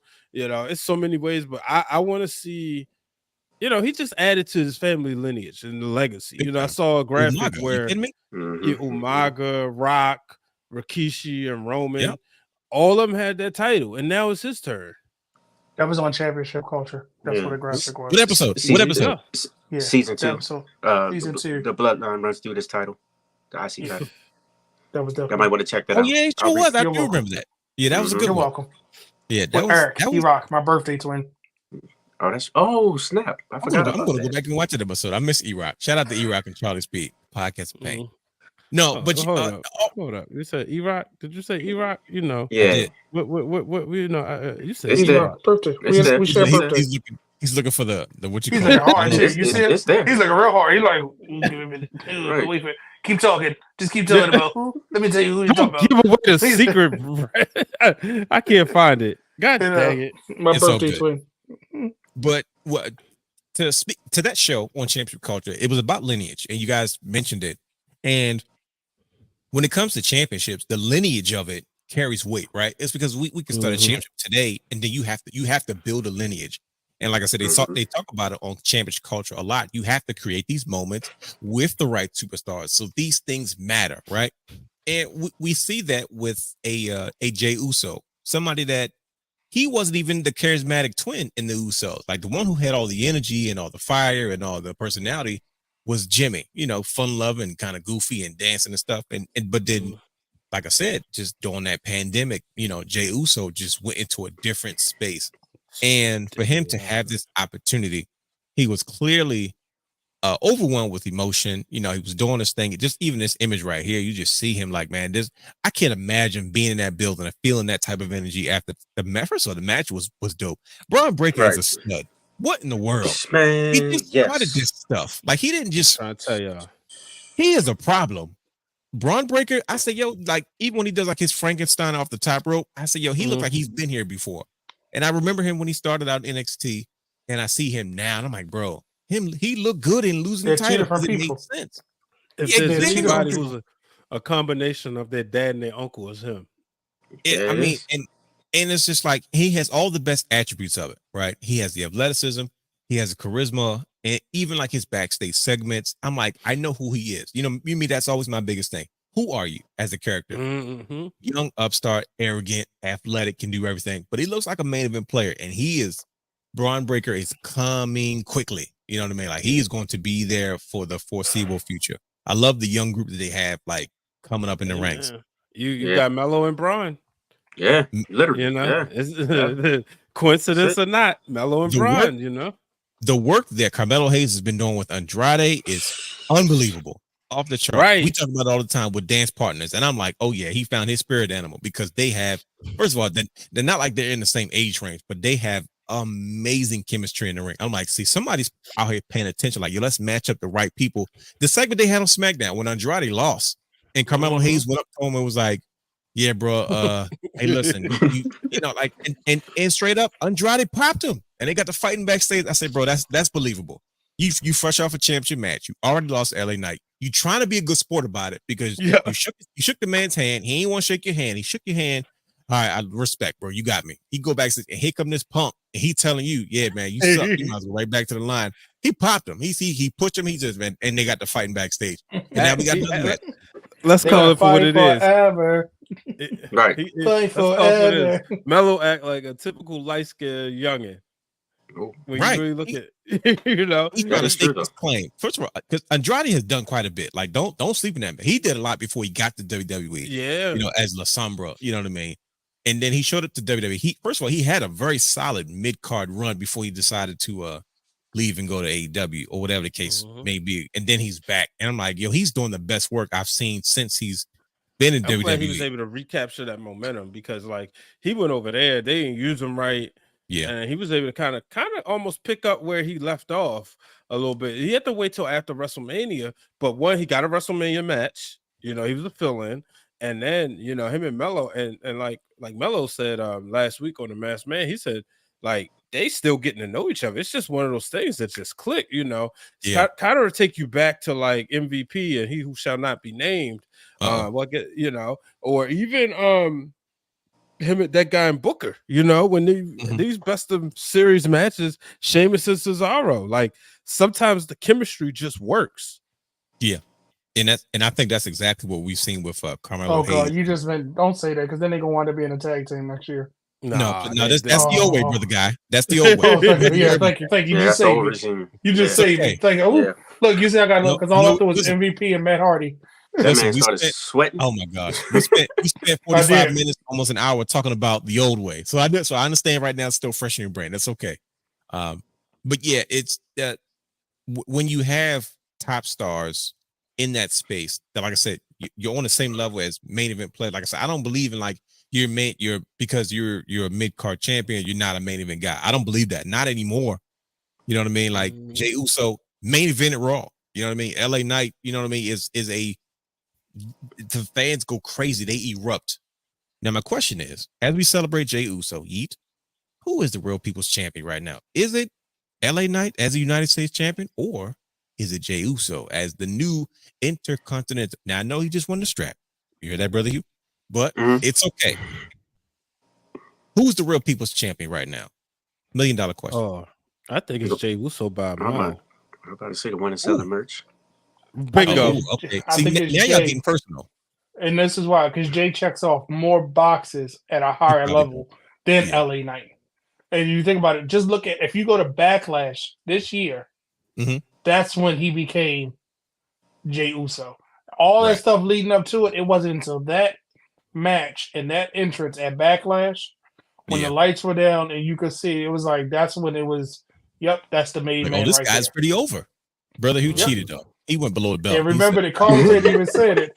The commentator even said, how many t-shirts, was it Wade Bird? He was like, how many t-shirts is this guy going to wear tonight? And Right. he wore all his shirts in every segment. He He literally kept did, changing bro. his shirt. Like, what? I was like, oh, every time you saw me, he had a different shirt on. But guess what? He's checking off more boxes. The LA Knight still just got the but I don't see them yellow shirts anymore. You don't read the reports about his merchandise selling out. Like I And said, they're very strategic with Jay. They brought out the pink. What happens next month? Breast oh, cancer breast awareness. cancer awareness month, man. You think it's not by listen, design? He ain't got them glasses for pink. He ain't got the pink trim. He got the pink shirt. Everything. and Mhm. here's another thing, just to take a step further. Mhm. When you look at what LA Knight had that feeling like, all right, if he don't get it, he gonna fizzle out. We wanted Jay to become Intercontinental Champion, but if he would have lost this, we never thought he would fizzle out. If anything, it was like, okay, Right. he'll figure his way back into, because it's gonna happen. You know, he's gonna be back with the family, but Right. while he's not, he was gonna still hold it down. You know, maybe he would have got involved with Rhea, the Judgment Day, and Damian Priest and them.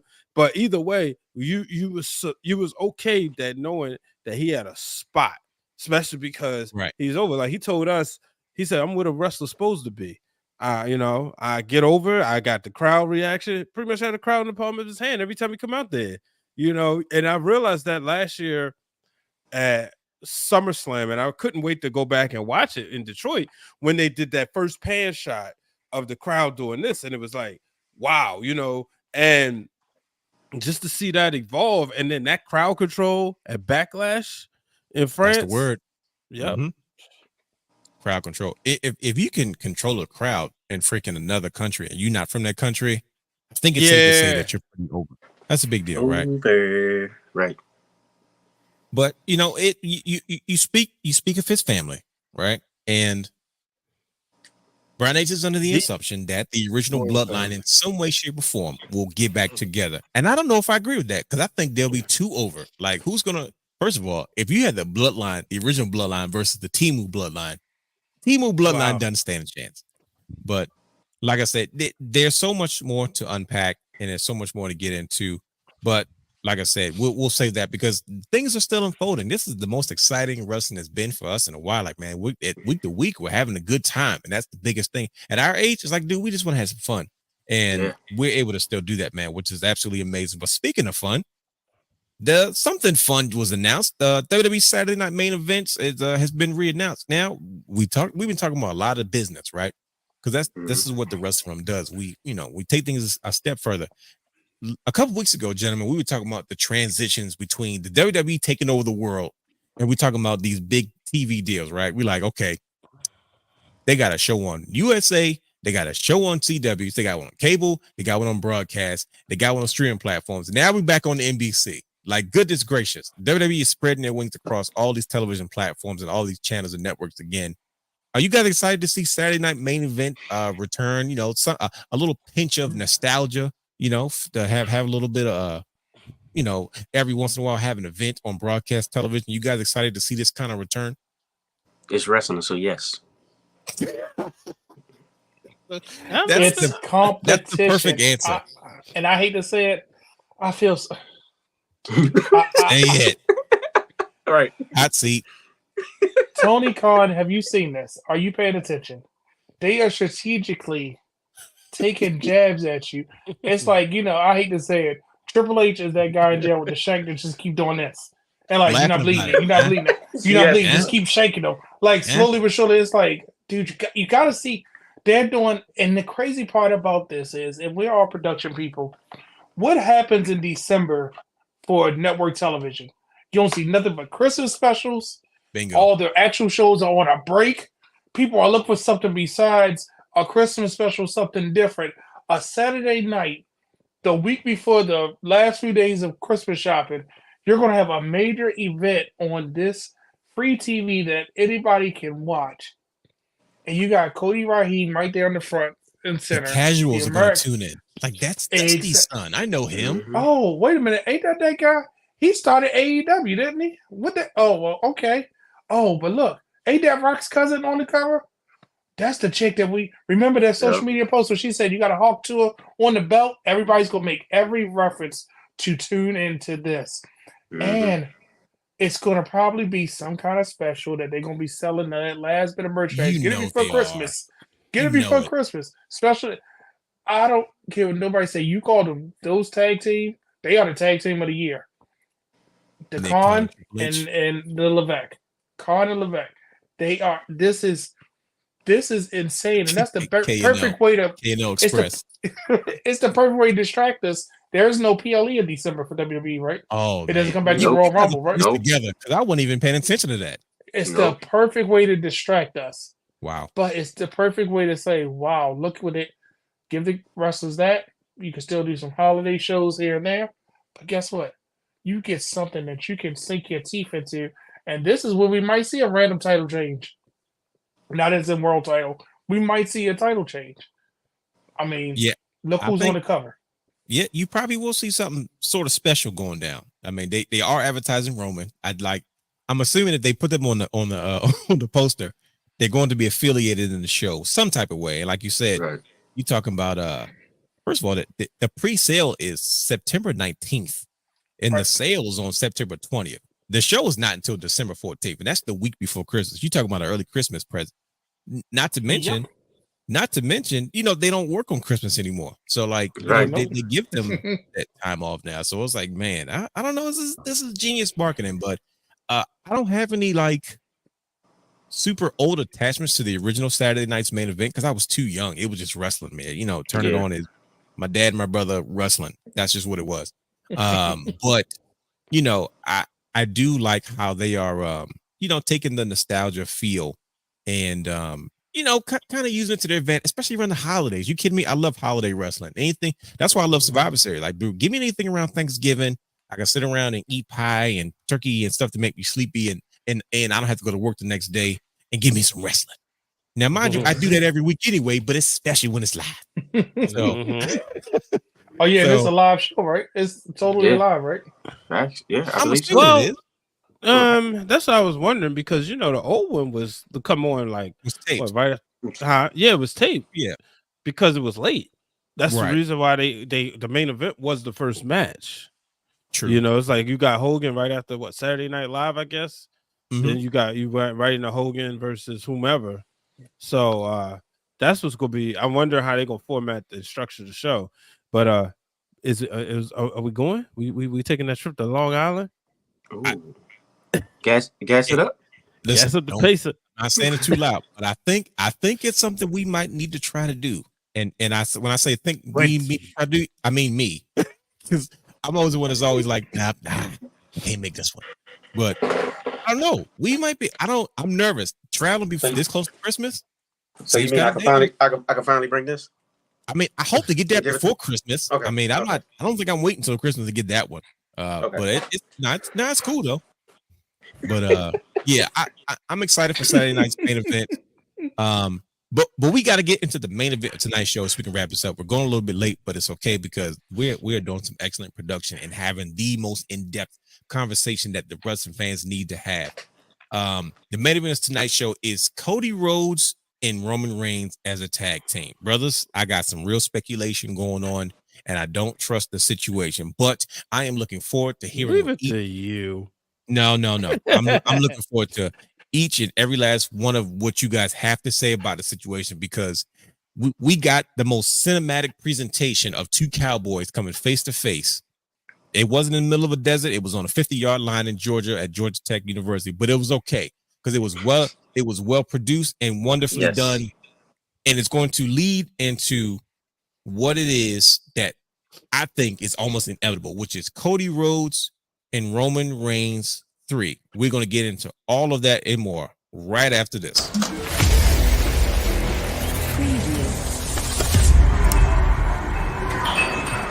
Watch us and subscribe to our Twitch channel at The Wrestling Realm.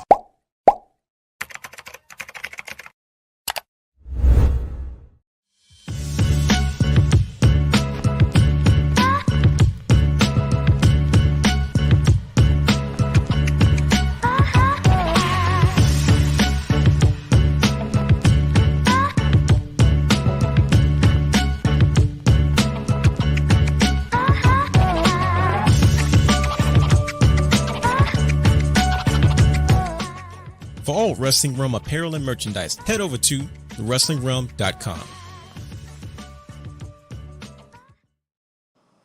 We got merch. What he said. Brothers, we are here. See, look, this is what everybody came to figure out. Everybody wants to know what the Wrestling Realm has to say about Cody Rhodes, Roman Reigns, tag team partners at Bad Blood. Next week will most likely be our Bad Blood preview show, but I'm nervous already. The fact that Roman Reigns and Cody Rhodes needed to meet up to have a conversation on what we considered neutral territory. In one space, Roman Reigns said, "This is my field. This is where I played." Cody Rhodes says, "This may be where you played, but this is where I live." And I mean, I wasn't expecting the cinematic masterpiece that we saw. So first and foremost, before we get into the conversation of can Cody Rhodes actually trust Roman Reigns going into this matchup, it's because Roman Reigns has made it very clear, you're in my way. And then he goes back and says, you're in my way in life. And I was like, okay, this is getting a little deep. So, brothers, what did you guys think about? Line. What, are you kidding me? That was walked off with it. Right. He was like, I watched that. I said, oh, that has some spice behind it. Like, he meant that.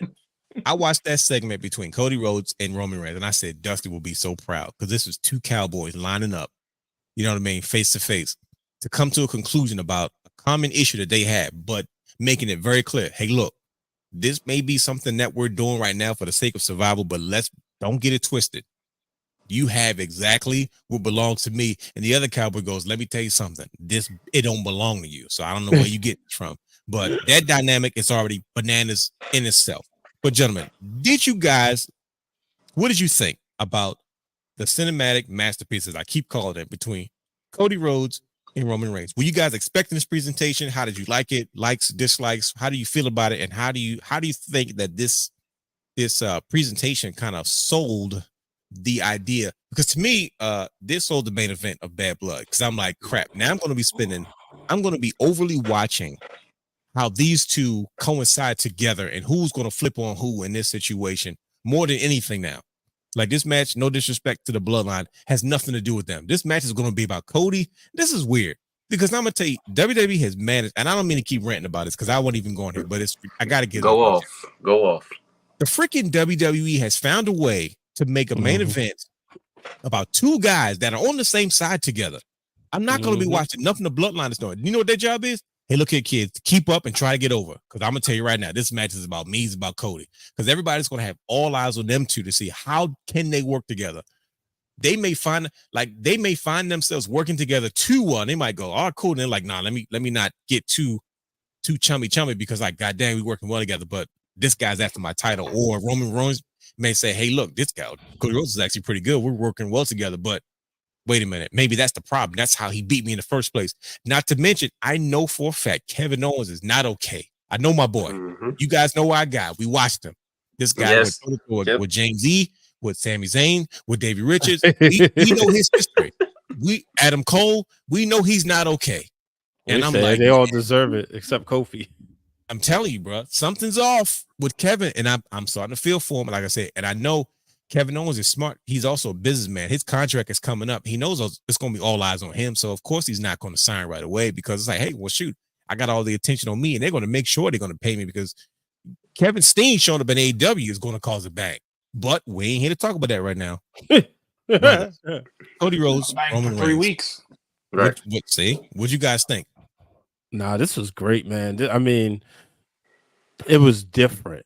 And we've always said, okay, you know, we've seen a lot of pro wrestling. We've seen so many things, but this was different. But it was also important for them to have this conversation.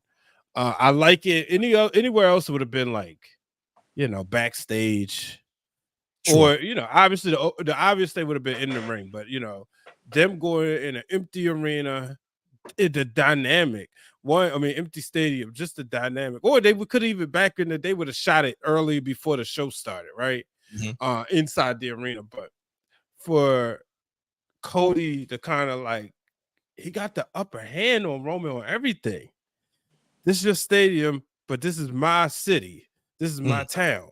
You know, I got your belt. You don't have your bloodline anymore. You know, it took you, Wiseman. They took Jey. It's like, oh man, for the first time, like he right. He got Tough pill to everything. swallow. Yeah. Yeah. So this is the reason why you couldn't have it in the ring because and Kevin Owens, like you said, he's upset. He would have came out there, interrupted him before we could have got a chance to hear him. Then the bloodline would have came out. And so it's like before we go out there and team up, we got to handle business like men. They met at high noon. Yeah. Right. So, At the 50. Right. At the 50. Yeah. Right. And everything is just so deliberate nowadays Mhm. that it's I don't want to use the word, but I'm gonna have to use the word. It was cinema. Yeah, So it was. yeah, Is it true that Paul Heyman directed this? I don't know if that's was what true. I've heard. That's what I've Okay. been hearing. Yeah. What do you guys think, brother Hugh, brother Brandon? How'd you guys feel about this whole piece that they gave us? Man, I was speechless after watching it. To be honest, Wow. it Why was were you just. speechless? I'm a production guy, Mm-hmm. and just the camera cuts, the whole performance of both guys, Mhm. the way everything was just put together, the story that was told, it was perfect. It was magical, to be honest. As Brian said, like Cody had the one up on Roman for once. Yeah. Roman stated, "Look, I gave you my word," and he usually stands by his word. Yeah. So I don't think there's going to be like, all right, look, we're going to get teasers throughout the match, of course. But I It's don't think you're right. I don't think Roman turns. I don't think Roman like cashes in or turns on Cody and True. bothers Right. Cody to that point. Because at the end of the day, for him right now, the goal right now is to get the Ulafala back, to be the top dog, to be the tribal chief, Yep. and handle his business with family business. But he keep letting Cody Rhodes know that, look, I'm coming for that belt. So what he's going to do is he's going to keep Cody safe, so he can take the belt off of Cody. Mm. Nobody else has to. He can't take that belt off of anybody else. It has to be Cody. Mm-hmm. So that's the way. What I'm thinking is going to happen coming down the line. So I mean, we'll see. But I don't it know. was pure genius. It was magical. Wasn't it good? That's the word. It was great, man. I'm gonna tell you why I'm afraid, because I'm tiptoeing right now. Just like earlier, I told Brian she was tiptoeing about the McMahon doc. I'm tiptoeing right now. It's because what you said makes sense, brother Hugh, right? It makes sense. Like I'm like, okay, that makes sense. But I'm like, wait a minute, there's Rock, there's other bloodline members that are on their way. And I'm like, I don't know where this is going. But brother Brandon, this is about to get testy. How did you feel about this surprise segment that they gave us? To me, it was a surprise. Were you guys surprised? I was shocked. I was like, what is this? Yeah. So I was totally thrown off because it felt like, and I keep saying, we're going to Netflix. He's making a lot of content that we can tell a story without you ever seeing a wrestling match. And it's insane to me because Triple H keeps reminding us, I know you're not stupid. We're going to have these callbacks. Have you been paying attention? Have you really paid attention to this story? Because I have a bunch of notes about this. Remember the promo? I got notes. Remember the promo when Cody said, you're going to have nothing, then you're going to be what do you say, a chief without a tribe. Yeah, and he called back to that. I was like, there you go. This is the moment that we were preluding to, right? But then one thing he does, Roman is still better than Cody without the title because they've been purposely showing Roman comes handle his business. Jacob Fatu is the difference maker. Roman has destroyed Timu bloodline by himself 2 weeks straight. It's always when Jacob comes in that he always can't get past that hurdle, right? True. Cody can't do anything with the bloodline. He had to get Kevin. He had to get Randy. He always need a backup. So, you're in his DIY, Street Profits, you name it. It's everybody. You know what I mean? Like, Cody keep getting the Avengers, but which guy's like, I got this. So, in that aspect, I think it's a reason that we've been getting that story that way. I'm glad they did it, but we missed one important point, and they said it in passing in one of the backstage segments, and it stung because I said it's got to be a reason Triple H planted this dust, right? Solo said, if Roman gets this back, I will acknowledge him, and I expect y'all to do the same. See, that's what I was thinking, brother Hugh. Remember I said it earlier in the text message. I said, He did. I said, what if this is one big setup? And then here's the thing. He finally acknowledged they took Jimmy away from me. They took my wise man. But guess what? If he gets that back, he got new soldiers in his army, right? In this match, what if he gets it back? Nervous. And then they fall in line, and then it's them versus Cody all over again. That's Everybody keeps saying Bloodline 2.0 versus regular Bloodline. Who's to say it won't be a 5-on-5 with the combination of the new Bloodline of a Jimmy with Solo, with Jacob, with Tonga Loa, Tonga and Tonga Leo? Who knows? We might see Roman just sitting there like this and telling them go get him. NWO style, like Hollywood Hogan used to do back in the day. Never did anything until that main event. And remember, he sat there last year at Survivor Series and told him who to go next. Roman don't even have to get in the match. We keep talking about, because I remember saying it when they announced Bad Blood. Remember, I said, I'm nervous about Bad Blood because there's a reason that this pay-per-view is titled that way. Triple H has been strategically giving us certain things for reasons to further the story and reasons to attach to certain things. I am really nervous about this because he's telling a bigger story than what we know, because like the guy said it on Championship Culture, Cody had nobody. I'm just calling it what it is. He beat the biggest person in WWE and they had nobody for it. So they have to give him a huge story to keep him as Cody Rahim. So now I'm so nervous about this Bad Blood outcome because Triple H has showed us this is what you think you want, but I'm gonna give you what you need. I'm telling you, and that's the freaking distraction. He does it on purpose. Man, like he 20-year internship. Man, what? And that's what it is. Is like he's like, okay, I know what wrestling fans are thinking, and I know where they're going with this. Right, we're gonna let them think that until they're like, no, I'm gonna give you this. I'm going to present you with something different that you haven't seen before. And you're like, wait a minute, I've been watching wrestling my whole goddamn life. What is going on? We know under the old regime, what happened was this match would have been for the tag team titles. Yeah, Roman and Cody would leave with the tag team belts. Cody being a double champion. You know what I mean? Like, oh, look at me. How would they ever coexist?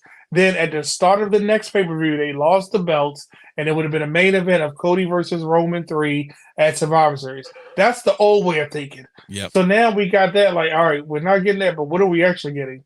It is driving us insane because we don't, and we're not going to know because Cody has so much to lose if that title disappears. Bingo. But Cody also has so much to lose if you don't see Cody. Like the crazy part is his stock goes down if you don't see him. Because people are going to shows to do the world. People are going there to see what he's doing. Cody changed up his look a little bit now here recently, and I'm like, it's gotta be a reason. Last couple times he comes to the ring with his suits on, he came out there a little bit more relaxed. Like he's looking for a fight. Exactly. It's quite complicated, and that's pretty much the gist of what we're saying, because there's so many dynamics that still have yet to be addressed. And as wrestling fans, we're like, man, the problem is there's too many things that could make sense. And I'm like, okay, cool. Now where does, like, all of a sudden they're teasing Cody Roman 3, and I'm like, wait a minute, already? I'm like, why are you teasing Cody Roman 3? Because you still got The Rock. That might be a distraction in itself, but it's so believable and it's so intense. Is because when you look at the subtleties of the production that they put on, Roman Reigns pulls up with 7 SUVs. I mean, 7 of them, like on some Roman Reigns type stuff. That's the crazy part. And then Cody Rhodes pulls up in his Mustang, and he looked at Roman. He goes, 7 cars though, and he just kind of looked at him like, pretty much. And I was like, yo, they're showing their personalities. They're showing the contrast. And like, this is who I am. This is who he is. And something as simple as, like you said, you guys mentioned the one up that Cody Rhodes has on Roman Reigns. He's thrown it in his face. He's like you said, you're a chief without a tribe. You've lost everything. You know what I mean? And that's when Roman kind of looks to the side and is like, what is it do you want? Like, what do you want from me? Because like Roman's he's not everything, he knows it. Right. Subtleties, right? Subtleties. Somebody pointed it out on X when they were like, Roman Reigns went to the ring and he looked to the left. Yeah. And the wise man wasn't there. And he just kind of shook his head and just walked up. I'm like, yo, there's these subtleties. When you learn how to do that as a professional wrestler, you'll be like Hogan and be making money well into your 70s, still being a main event draw. It's because the greatest of all time, man. Because that's, I'm not even going to address Brian H. That right there. But I didn't hear. Like Hogan and Roman with Brian H. is just like unbearable. You can't, what are you going to say to the guy? Even though he's best friends with Shawn Michaels now. Hey man, it's Kizzle. It's the subtleties that make the difference. Because now you're like, now we see a vulnerable spot with Roman, right? Before it was like, nah, he never showed any type. He just oozed in confidence on some straight Razor Ramon type stuff. Oozing machismo. But now we're seeing like, yo, you a man without a country. Yo, he did that for like, 3 years though. Like when you go back and look at like you like nobody with that long with like that much confidence and aura because he felt he was untouchable. In matches, he almost lost. His 3-year stretch, he was about to lose all those matches. I'm talking Ric Flair in the 80s style, about to lose every match. Only reason Ric Flair was the champion for as long as he was, it's because he didn't lose. Watch those matches. Ric Flair's in there bleeding. He's begging for his life. He just found a way to ring, foot on the road, and then he walks away like he did something major. Like he's exactly, brother Brandon. He's about to die. That was his famous move. No, hold on, wait. Hold on. He found a way to win, and guess when you saw him, what do you have on? He had that suit on, he had them gaiters, he had them shades, some aviators, and that belt, and he talked about how fat you were, how he was the best looking, how he had the most women, and I was like, yo, you almost lost that, and fans would be so like, bro, you almost lost last match, wait to the next one, and it was rinse and repeat. Roman did the same thing. Roman should have lost like 10 times in the last 3 years. Yeah, but the fact that he didn't lose made him that much more arrogant. Yeah. And I'm like, yo, what can we do next? But now that there's a vulnerable space, but I still don't trust. There's still The Rock. You think The Rock gonna take a backseat for Netflix? No. That guy's on the board of directors now. Like WWE's in his pocket. He's not like he don't come to visit anymore. He's a part of the company, like full time. Right? He made it very clear to Cody, hey, whether you got this title or not, you and I gonna dance one way or another. And I'm like, okay, cool. And then you have bloodline members that are signed. I'm saying it and have not debuted yet because I'm trying to figure out where the Gorillas of Destiny, where their baby brother is. He the baby. He the biggest one out of all of them. He's 6'9". Right. I know he's there. We ain't seen him. We ain't seen him. And I'm like, man, I don't know where we're going, but I am looking forward to this. We will dive into this discussion much more next week when we talk about Bad Blood. But man, I thoroughly enjoyed the presentation that they gave us. I love how they showcase each character's personalities, and the last part was what sold it for me when Roman's like, I'm done with this conversation, and he walked off, and Cody just cuts him off because he had to remind him like, yo, let me tell you something, bro. You're not the champion anymore. I'm the one that walks off. You don't just walk off and decide the conversation over. I decide the conversation is over because he walked off and he said what he said. He said, let me make it very clear to you. When this is all done, I'm taking back my title. Cody's like, okay. And then he think he's just going to walk off like our conversation is over. Cody cuts him off. He goes, let me tell you something. It's not your title to take anymore. And then he said, you're in my way. Cody goes, all right, fair enough. And he walks away and he goes, you're in my way in life. And I was like, oh. In life. I was like, oh, Cody Rhodes just ruined this man's life. Think about it. For 3 years, he's been doing whatever he wanted to do, and he is fighting to get his life back. He's not controlling nothing. For the first time, Roman Reigns is not in control, and it's tearing him up. Can he be stable enough to partner with Cody Rhodes? Can his ego be put in check? Can they work as a team? Can they avoid the inevitable with these guys kind of going toe-to-toe? Why they're going to spend the entire match teasing Cody Roman 3. So Roman's trying to finish the story. We got DIY and the Street Profits to distract the tag team champions because you know that's what's going to happen.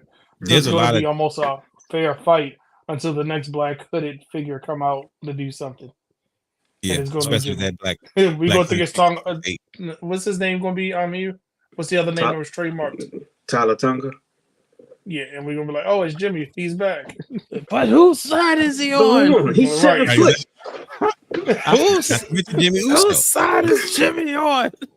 Yeah, that would be a huge twist though. Like, think about it. The Usos' younger brother went and got the the crazy cousins, the one that you don't invite everywhere because you know they off their rocker. Like, who wouldn't bump them in? We know about them, but we left them where they were at for a reason. He There's goes a and reason gets we them. didn't bring them to the bloodline. Right, like, nah, these guys are unhinged. They don't listen. Yeah. I was like, is that real? Hey, They bro. really don't do it on the mic. Hey, bro, that's the best promo of all time, right there, bro. Bro, they're unhinged. But I love the Gorillas of Destiny. I love the fact that they're having the run that they're having right now. And it's fun to watch them get over. Jacob for 2, Animal, just whole different league than they're giving him credit for. He doesn't even need the bloodline. He could have debuted by himself on a different name, and he didn't have to be a part of this, and he still would have gotten over and been like, okay, this guy looks like Umaga out here. First of all, he was already flipping and flopping before he lost the weight. He lost 40 pounds, and it's even worse now. Yeah. I was like, yo, he is an amazing talent, but can Cody Rhodes trust Roman Reigns? I don't know. We will find out sooner rather than later at Bad Blood Brothers. We did it, man. This was a good one. This was we tackled this like pros, as we are. Switched up things with the new format, so I appreciate you guys' patience as we kind of ran through this, though. But once again, follow us on all social media platforms at Wrestling Wrealm. Subscribe to our Patreon, Twitch, and YouTube at The Wrestling Wrealm. Brothers, any last words before we get out of here? Everybody has a story. Who didn't see that coming? He always look up and just wait for me to say that. I'm like, all right, okay, I'll just go ahead and say it. Okay, I'm good. Ladies and gentlemen, I appreciate everybody sticking with us. I told you that the Wrestling Realm is evolving. We are taking things to the next level. We are working on things far beyond what you realize. As a matter of fact, here's one of those things that we might be working on right now. In order to really understand where the obsession began, let me take you back to a time when wrestling was hot. I mean, really hot. Everyone's watching this. He got it! He hooked him, boys! He hooked him!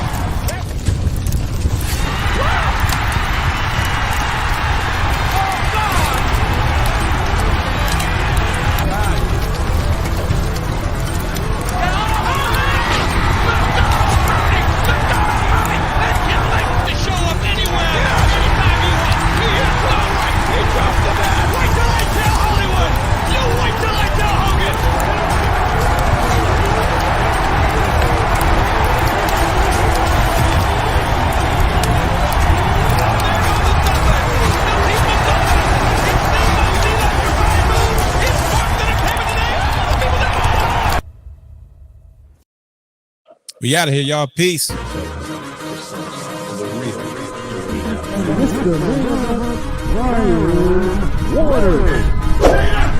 Houston, we have a problem. For all exclusive shows and bonus material, subscribe to our Patreon channel at patreon.com/thewrestling_realm.